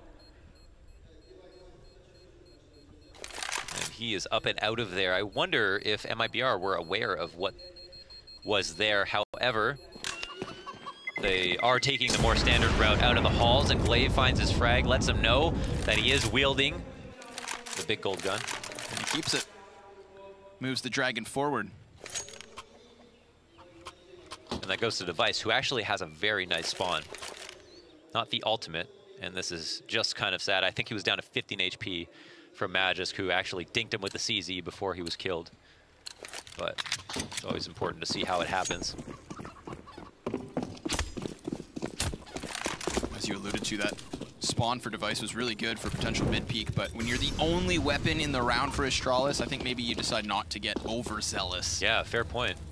Now, there is going to be the need for him to, at some point, make a play, but definitely going to want to make it a calculated risk if possible. Nice shot from Device. Just utterly denies it. Magis even sticks around, and even though he only gets one kill, that's still good enough. I mean, it's a 2-for-1 thanks to Device's positioning. Yeah, there's just a graveyard of weapons now just here at the top of halls, and an unfavorable situation for MiBR, who on one side want to try to camp these out, make sure they don't recover the AKs, but also just try to throw them over, but don't want to get caught off guard by a waiting pistol trap. Who knows what's around that corner? That could have been another. That was very ballsy. Deagle in the back of the site, sees the man drop in pit. dupreeh is not playing here with Device. This is just a commitment, and the corner's been cleared. coldzera, not one to deal with said gimmicks. Just busts the site wide open. Now that AWP can still keep itself up. You may throw these pistol players forward, see what they can get done. But again, Astralis, no strangers to the save. Oh, Xyp9x, he's going to recover an AK if they didn't. Yeah, they left him there. He could still make this happen then. I mean, a CZ confirming the presence. That's the utility man for Glaive. So off of his grenades, we should see these pushes with the AK and AWP. Now Xyp9x comes wide, doesn't get the man in pit. Fallen just too quick, head on a swivel, playing around the side of this wall, finally will drop. But again, the big question is time.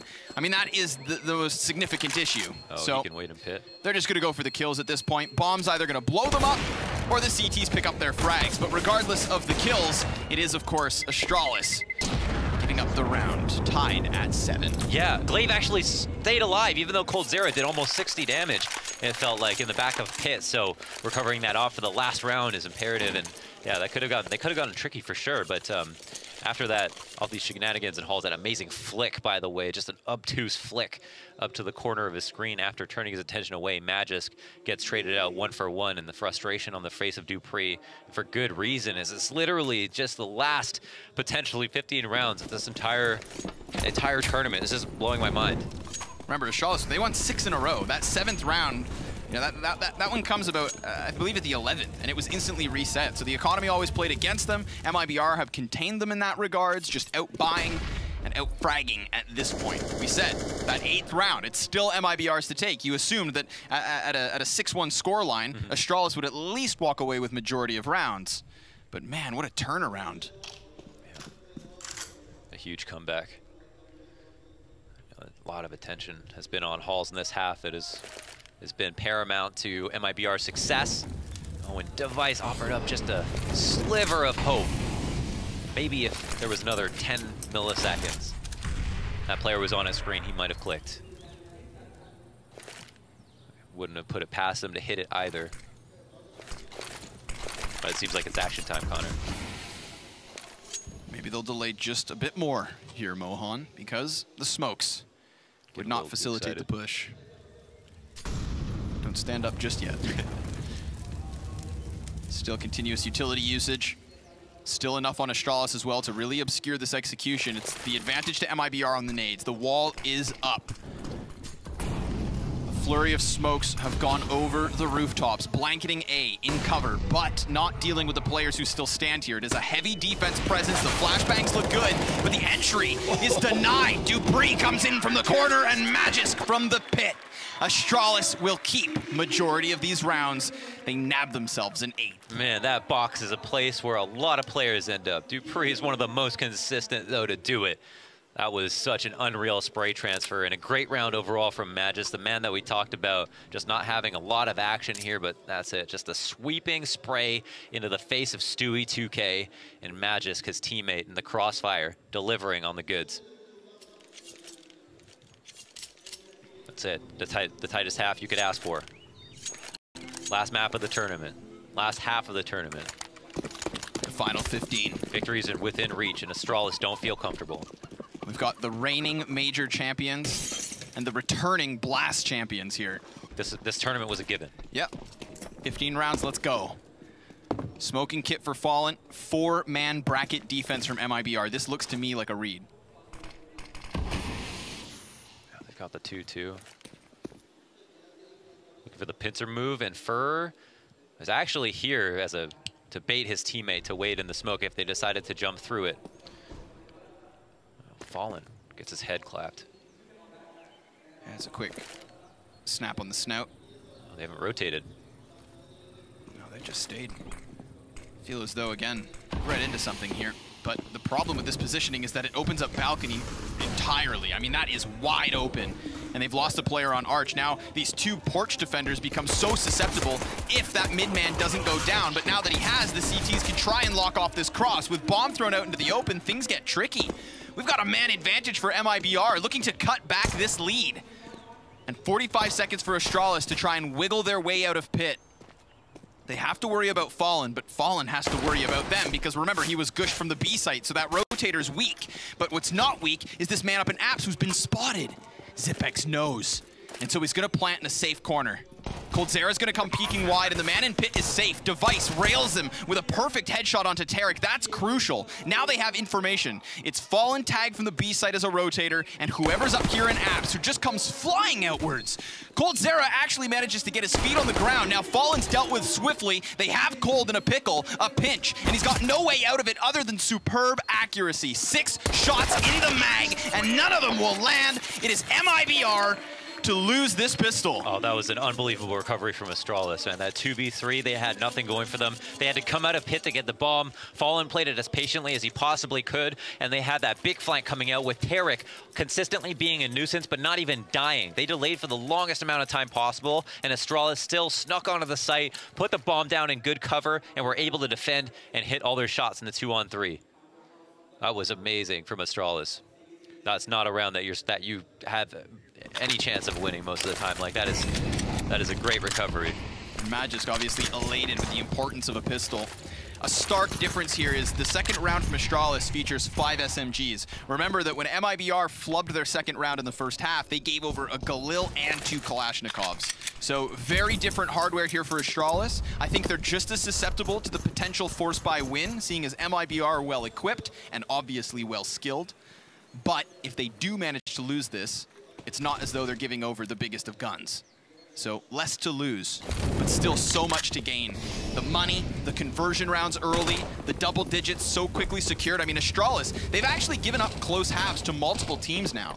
I believe it was close earlier today versus MiBR on Dust 2. And then it was a clean sweep in the second half. NIP. NIP on Nuke, exact same scenario. Close first half. It looked as though Astralis weren't invincible.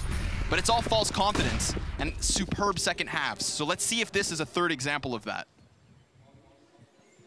Now we have that armor play here. CZ's in hands. Equal distribution among the sites. CT's ringing off headshots already. And there's another one. Tarek doing everything but hitting the head, leaving Zipex wounded, but still up. Here's the big push, though. I wonder if Stu gets spotted. He emerges from the smoke, gets 1 kill for his efforts. The CZ spam is good enough to deal some damage, but the problem with the spam like that is you're left with this, 14 shots. The bomb's been planted. Running out of ammunition. Just maybe now trying to go for the save. Astralis with the lead. First team to get to double digits, but we've seen that happen before. MAC-10 recovered from Fur, and he'll take that into the next round as well. Or, did I read that wrong? No. Oh, I guess he didn't get the kill. I guess Fur was the one who... I don't know what happened, Connor, but something happened on that last round. Guns and I were tried shooting, to talk about some it. people dying, and at the end of it, it's still Astralis with a 3-point lead. That's what's important here. Right, yeah. And obviously upgrading into the AKs now, right? A couple of rifles thrown into the mix. Those SMGs replaced and upgraded. Nico and a rifle, and they're back on fire. Astralis started to crawl away with this. MiBR tried their hand at stealing back an eco, but they couldn't give Astralis a taste of their own medicine.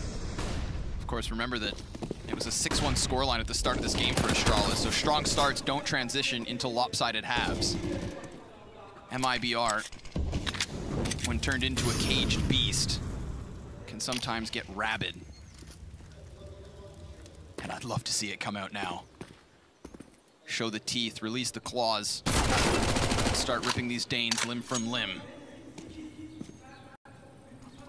There's not many teams in the world that can even contest Astralis, so for MiBR to be being this close, I'd say is a good sign in terms of competition. But they are going to be extremely salty if they lose this. This will be a huge victory either way now. It didn't come easy for either team. And they obviously have that respect, you know, it's just... And this round is not going to come free either. Damage has been dealt, down to 35 seconds. First still got his CZ, he's got his frag. And Clave's here to try to take attention away from A. But there are already 3 people here. There's not much more he can do. That's a big kill. This is interesting. 20 seconds, the bomb's going back to B. Yeah, it's going to try to scuttle its way inwards. Now, Stewie, the smoke fades just in time, but he can't find a shot. And Glaive over the shoulder removes Fur in the process. There was a chance there, a possibility, with high probabilities that MiBR could have stopped that. Unreal adjustment, actually, to go back to B. I mean, they technically walked back into what would have been a stack, but I don't know. I don't even know what sounds were heard from both sides that helped them allude to the fact that this was a safe thing to do.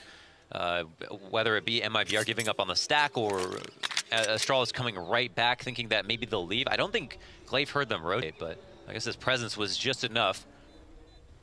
What's wild, too, is that Stewie and Fur were in the process of leaving the B site. They were heading out towards CT spawn, so had that hit even come maybe 5-6 seconds later, they would have found only one player there in an attempt to defend. So,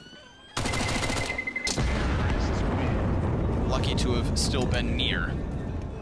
Got another round for Astralis. This is now a 4-point lead, but for the first time on this CT side, MiBR have guns.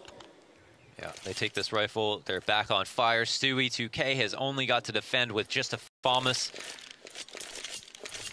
And most players on MiBR are lacking in frags.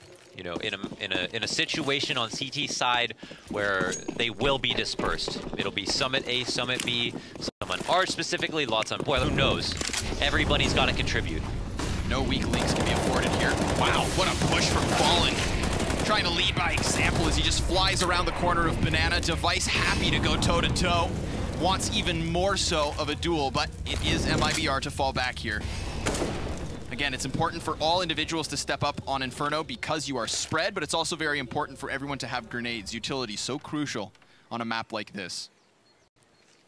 Which means once a team starts getting close to the finish line, once you start forcing, you're really trying to spell disaster, but they faded off, and Stewie peeks wide just enough to get a single kill. Fur pinned into the box. They know he's here, but that's not going to stop him from headshots. Magus just gets plowed on his attempt to push from the truck, but now look at this go. It's traded yet again. It's all fallen onto Zipex. In a 1 versus 3, the bomb site's being swarmed, and he's fully blind, but not dispatched of. He announces himself and goes for the reload. The peeks from Tarek is good, and that is MiBR with an early gun round and a crucial win in this form. 3 players alive, an easy rebuy, and a very real chance at a continuation here. An incredibly bare bones defense. 2 people, one at spools, one at first oranges, and as Fur was boosted up, he even got spotted falling off. Using his Molotov perfectly, hitting the shot through the wall on the player who had crossed the pool after he was flashed by his teammate. Everything really fell into place, but he did make the most of his circumstances, and then also repositioning to second oranges to mismanage the comms of the other team who tried to call out where he was.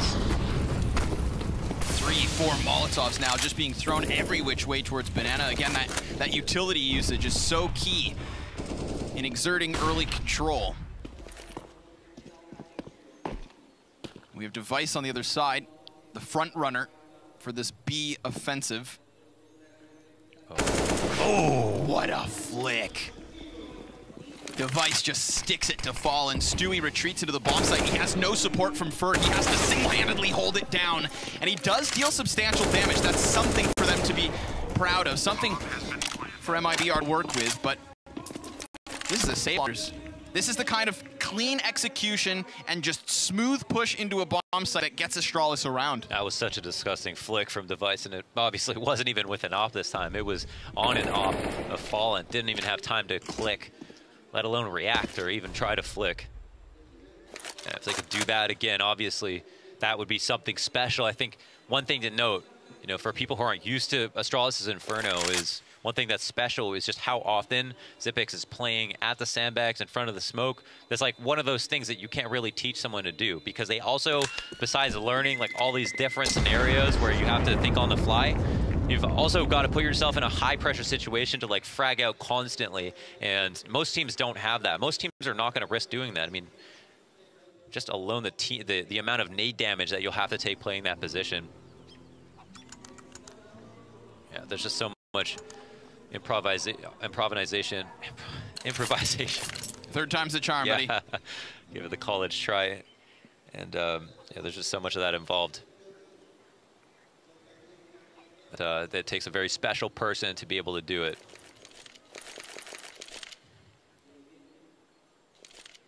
Only one player over 100 ADR right now, and that is Glaive. The outstanding player of the major final. Yeah? Yeah. Yeah, most certainly. What's wild is Zipex has the same amount of kills and you know, 40 less ADR. So finishing off the job. Someone else is working the body. Yeah, everybody else is up there though, right? We've got a kill distribution of 13 to 16 for Astralis. Everybody showing up in this grand finals, and that's what we talk about, right? The depth through and through, the skill and ability is always there for the Danes.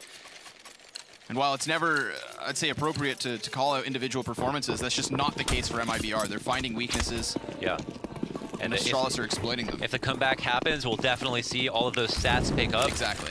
You don't want to live and die by them, but at the end of the day, they do mean something, and they also know that. So we've seen MiBR expel a lot of utility onto Banana, but not follow up by trying to hold or control it. Instead, kind of loosely having fall and pick an angle, work with it for a second, and then maybe fall back or get one tapped by Device. But on this round, it's been called out one more time, and there's no one there at the top of Banana to stand as a last line of defense, to delay for time, which they desperately need to do, and instead are going to rely on a very unlikely sight hold between two players in a crossfire. It's a matter of timing with this smoke. If Fallen can get it down fast enough, then it's going to delay the entirety of this execution. Or they have to do the very risky thing of running through it. But smoke goes down at their feet, and it looks like they're going to try to charge past. At least Magisk will. I mean, he's in the open, so that's an easy pickup for Stewie, who then takes the place of the corpse, looks away from the flash, and the kills come trickling in. MiBR, attempting to lock down this site, will have to give up a couple bodies, leaving them still in a man advantage. The A rotators come over, and Glaive is denied any further presence from Fur, and Zipex has to clutch. An incredible player. Always praise him for this ability. But it's going to have to be a cerebral play because he has no utility. The bomb is planted for him, and if he bails out towards Banana, he may think it's clear, seeing as Tarek is actually a little slow on this push-up. But if Zipex also hides in a corner, then who knows what's going down. Zipex actually has a great off angle, but again, unsuspecting to Tarek. Late lurk. I like that from Tarek. Just play it extra cool, let your other two teammates make that first move, and then with the element of surprise, grab your team in 9th round. Yeah. I feel like Steven Seagal wouldn't have been able to work his way out of that one. That might have been a little bit too much to ask, but man, can we highlight how well Stewie plays in the site there? He's obviously got a great flash from his teammate in CT to assist him in getting his next kill, trusting it, tucking his face into the coffins, and then turning around to finish off the player in pool, and then sliding back across the site over to Oranges and understanding where the next fight will come from. The guy who jumps up to tries to trade. And that's, again, another type of engagement that's so hard to teach someone to do on the fly. But you can see how his mind was working. And it ended up paying off for MiBR. But again, I am a little bit concerned as an onlooker of the CT defense to, I want to say, waste the grenades on Banana without following up with any kind of presence to try to also finish a kill off on Banana before allowing the 5v5, before allowing Astralis to get to the top of it and think about and execute. But now we're back on A. And the first time we've seen this off position. Fully blinded was Tarek, and he falls onto the head of Cold. They work their way back into the safety and cover of Pit. Rotate and pull. You can see the relay as player has decided to overstack on A while bomb has clearly changed its mind. I mean, poor Sui, he's going to be alone on this B site hit again, but famously holding this B site in high-pressured situations, and now that he's put down a smoke, this could delay it just long enough for a rotator to come over. I mean, at what point do MiBR give up on this 4-man A stack? They don't want to be sold a bill of goods. They don't want to think that it might be a double fake. Stu gets the first, and he's actually able to fall back ever slightly. He hasn't lost any health either. This is a full bar of HP to try and contest the site. 20 seconds left in this fight, and he's now done that. He's delayed it long enough, and things are about to get frantic. They just continue to fall, and it looks like Stewie may have won this round, single-handedly locking it down. It is MiBR to double digits. Unbelievable. That's like a Nico-esque performance on the B site, to be left completely alone on the gamble that it might be A.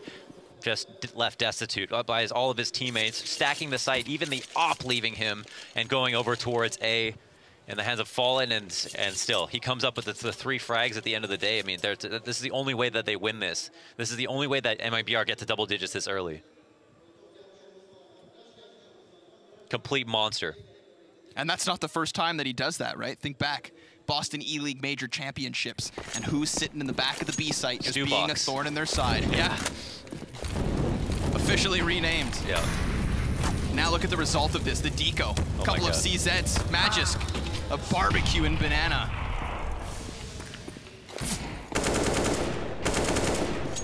And here they stand and face. They throw their nades down, they're picking their anti-ecos to make it seem as if they are giving a lot of attention to Banana. And that might actually work out quite well. Fur's gonna have some pressure applied, but he's just fine with that. Tarek as well, taking a fight into his own hands. Downing Xyp9x, resulting in what would be pretty much the cleanest anti-eco that we've seen from MiBR. Astralis have had no problem having clean anti-ecos. They're super solid. But this is a pretty big win. This is a pretty big win. Just going ahead and collecting the round win bonus along with keeping all of their utility. And because the round ended so early, so much utility. And the greatest sign of health on CT side is the conversion of AKs. We've already got 3. Astralis still have a very, very decent buy. They still got a lot of options. I know they see an opportunity on Banana, and I feel like that still is exploitable. And we haven't even seen all of their A-takes yet. There's still actually so much in the playbook of Astralis to be seen. Yeah, and that's what I look forward to seeing, right? Is how they're going to change things up, because I feel like Stewie's giving them a good reason to start avoiding B. And on top of that, remember, even when Stewie's alone, it's become a difficulty. So if they do happen to head out towards the A site, it has more often than not had a majority presence from the defense. And this round will be no different. Tarek, not flashed off of his position, is actually given a chance to use it this time around. And Fur has to let them cross to CT spawn. This puts Fallen in an awful spot. Can he lock it off his own? Yes! Nice flick onto the head of Magisk. Destroyed in his stance, but Xyp9x takes his place. And even now, Fallen still just flirting with the idea of falling back. Sure enough, okay, he's taken down, but Xyp9x is now pinned into an awkward spot. He's got players coming in from all directions, so he too overtaken, and thus leaving the remainder of Astralis split. Wow, there's actually a chance here. Depending on how, if the bomb is spotted early, which it actually isn't, Device actually gets caught off guard. Could have caught Tarek rotating if he had known there was someone there. But now it's just Glaive. Just Glaive and Glaive alone. Slain by Tarek, now starting to come to life. A good multi-frag for him here towards this A side. I think that's what he needs. Everybody picking up the pieces. Everybody of now 10 or more kills for MiBR. It's got to be a team effort if you're going to take down the best in the world. There it is, Tarek from his treehouse. Falling back to default. Laying down the law. Started out this half with 4 frags. It's been a long road back, but his team has helped him out. Stewie winning those rounds on B. Everybody's contributed to give him the number of opportunities he has to get back into the game. It looks like the pressure's not off. This is a big, fast one. Xyp9x actually catches Fallen. He's not able to retreat, and so it's going to be Stewie again contested on this B site. His reinforcements come in the form of Coldzera and a 2-man push down mid. But they've retrieved at least an M4. That is in the hands of Glaive. Stewbox cleared.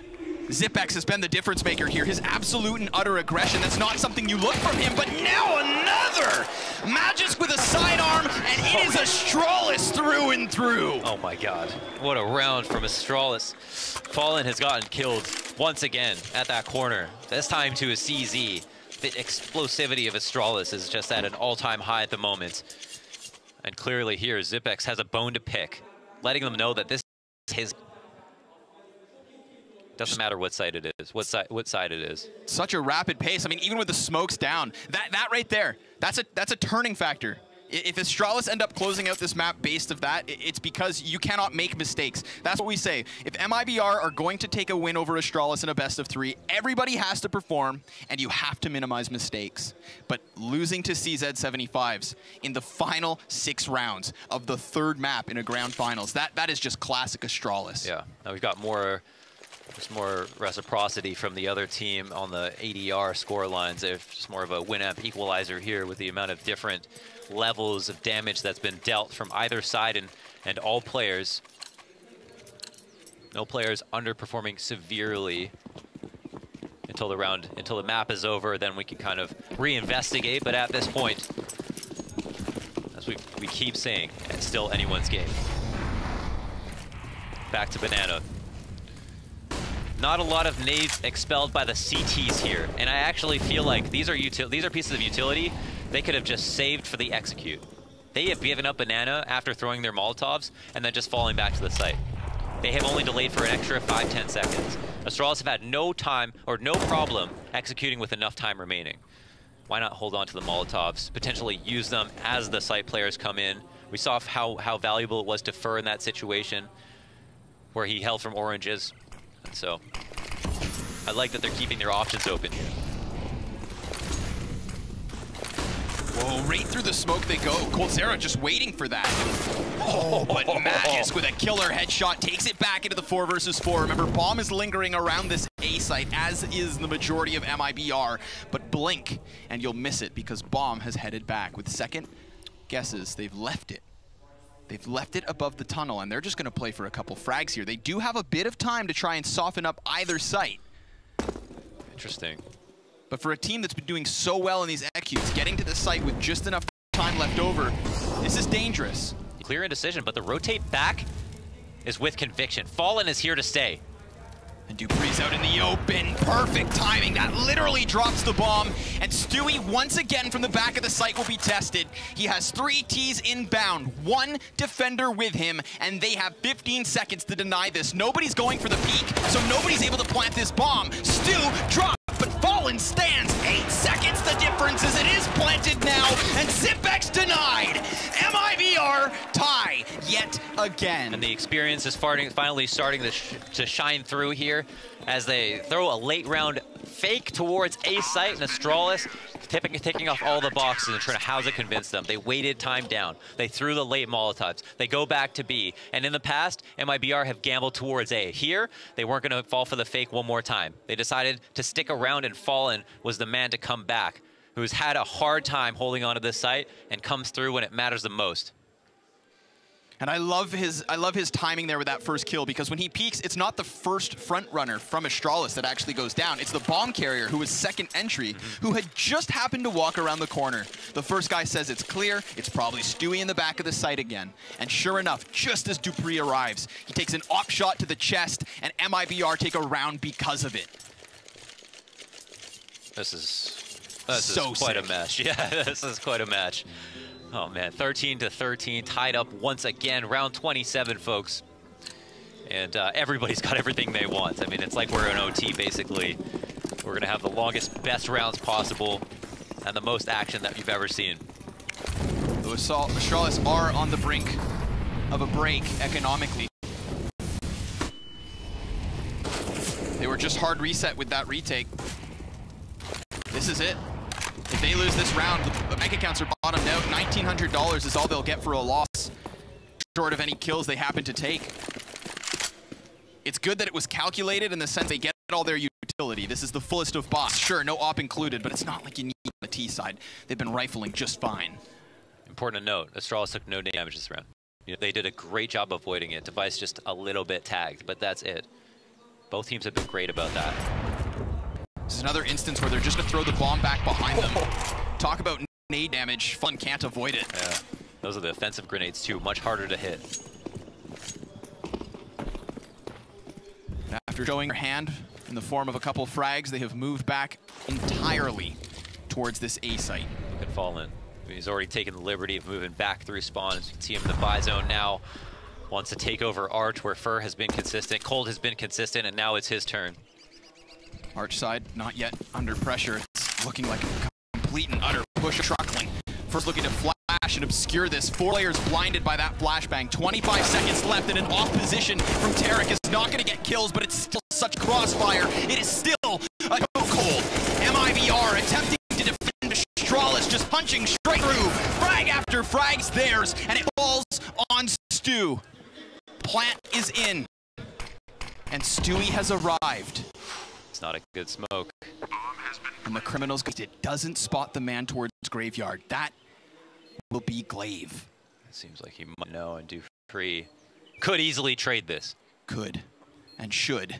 Stewie with an element of surprise as the bomb's now ticked 1/3 of the way. He's trying to figure out where they're both at. Nobody's showing shoulders, nobody's showing skin. There's the first frag, and it goes right back to Astralis. They're 1 away from securing OT. They made Yeah, impossible for Stewie. Just the way Glaive taking the time to abuse the fact that they threw the moto smoke down, immediately get up on the car.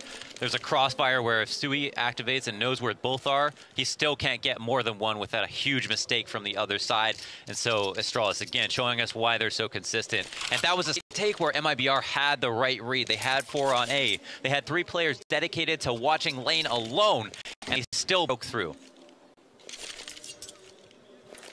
There was a moment where I thought maybe Tarek's off position could have really caught them by surprise. He was just kind of sitting next to the hay bales in front of the mini pit.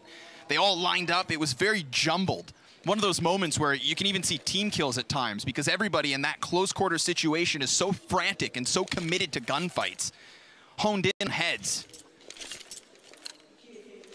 As we forget about being on fire at this point, we're going back and forth, tit for tat at this point.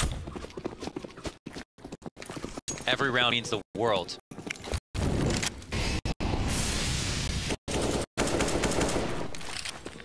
Astralis in the lead. They can taste it. They can taste victory. This is their tournament. Would be another title to their ever-growing collection. Currently hanging on to most of the A championships. Full passive setup from MiBR. Dangerous territory. Dangerous territory. They've shown huge individual prowess between the 2 people that have been there, even when one has failed. The other has come through. But you can't use that as a sustainable route for victory. They have to rely on rotation. They have to rely on utility. Big play is not the reliable crutch. Team play, trade frags, and solid holds is what they need. This time, nobody's over towards pit. Nobody's playing a gimmick position. There's no boosts.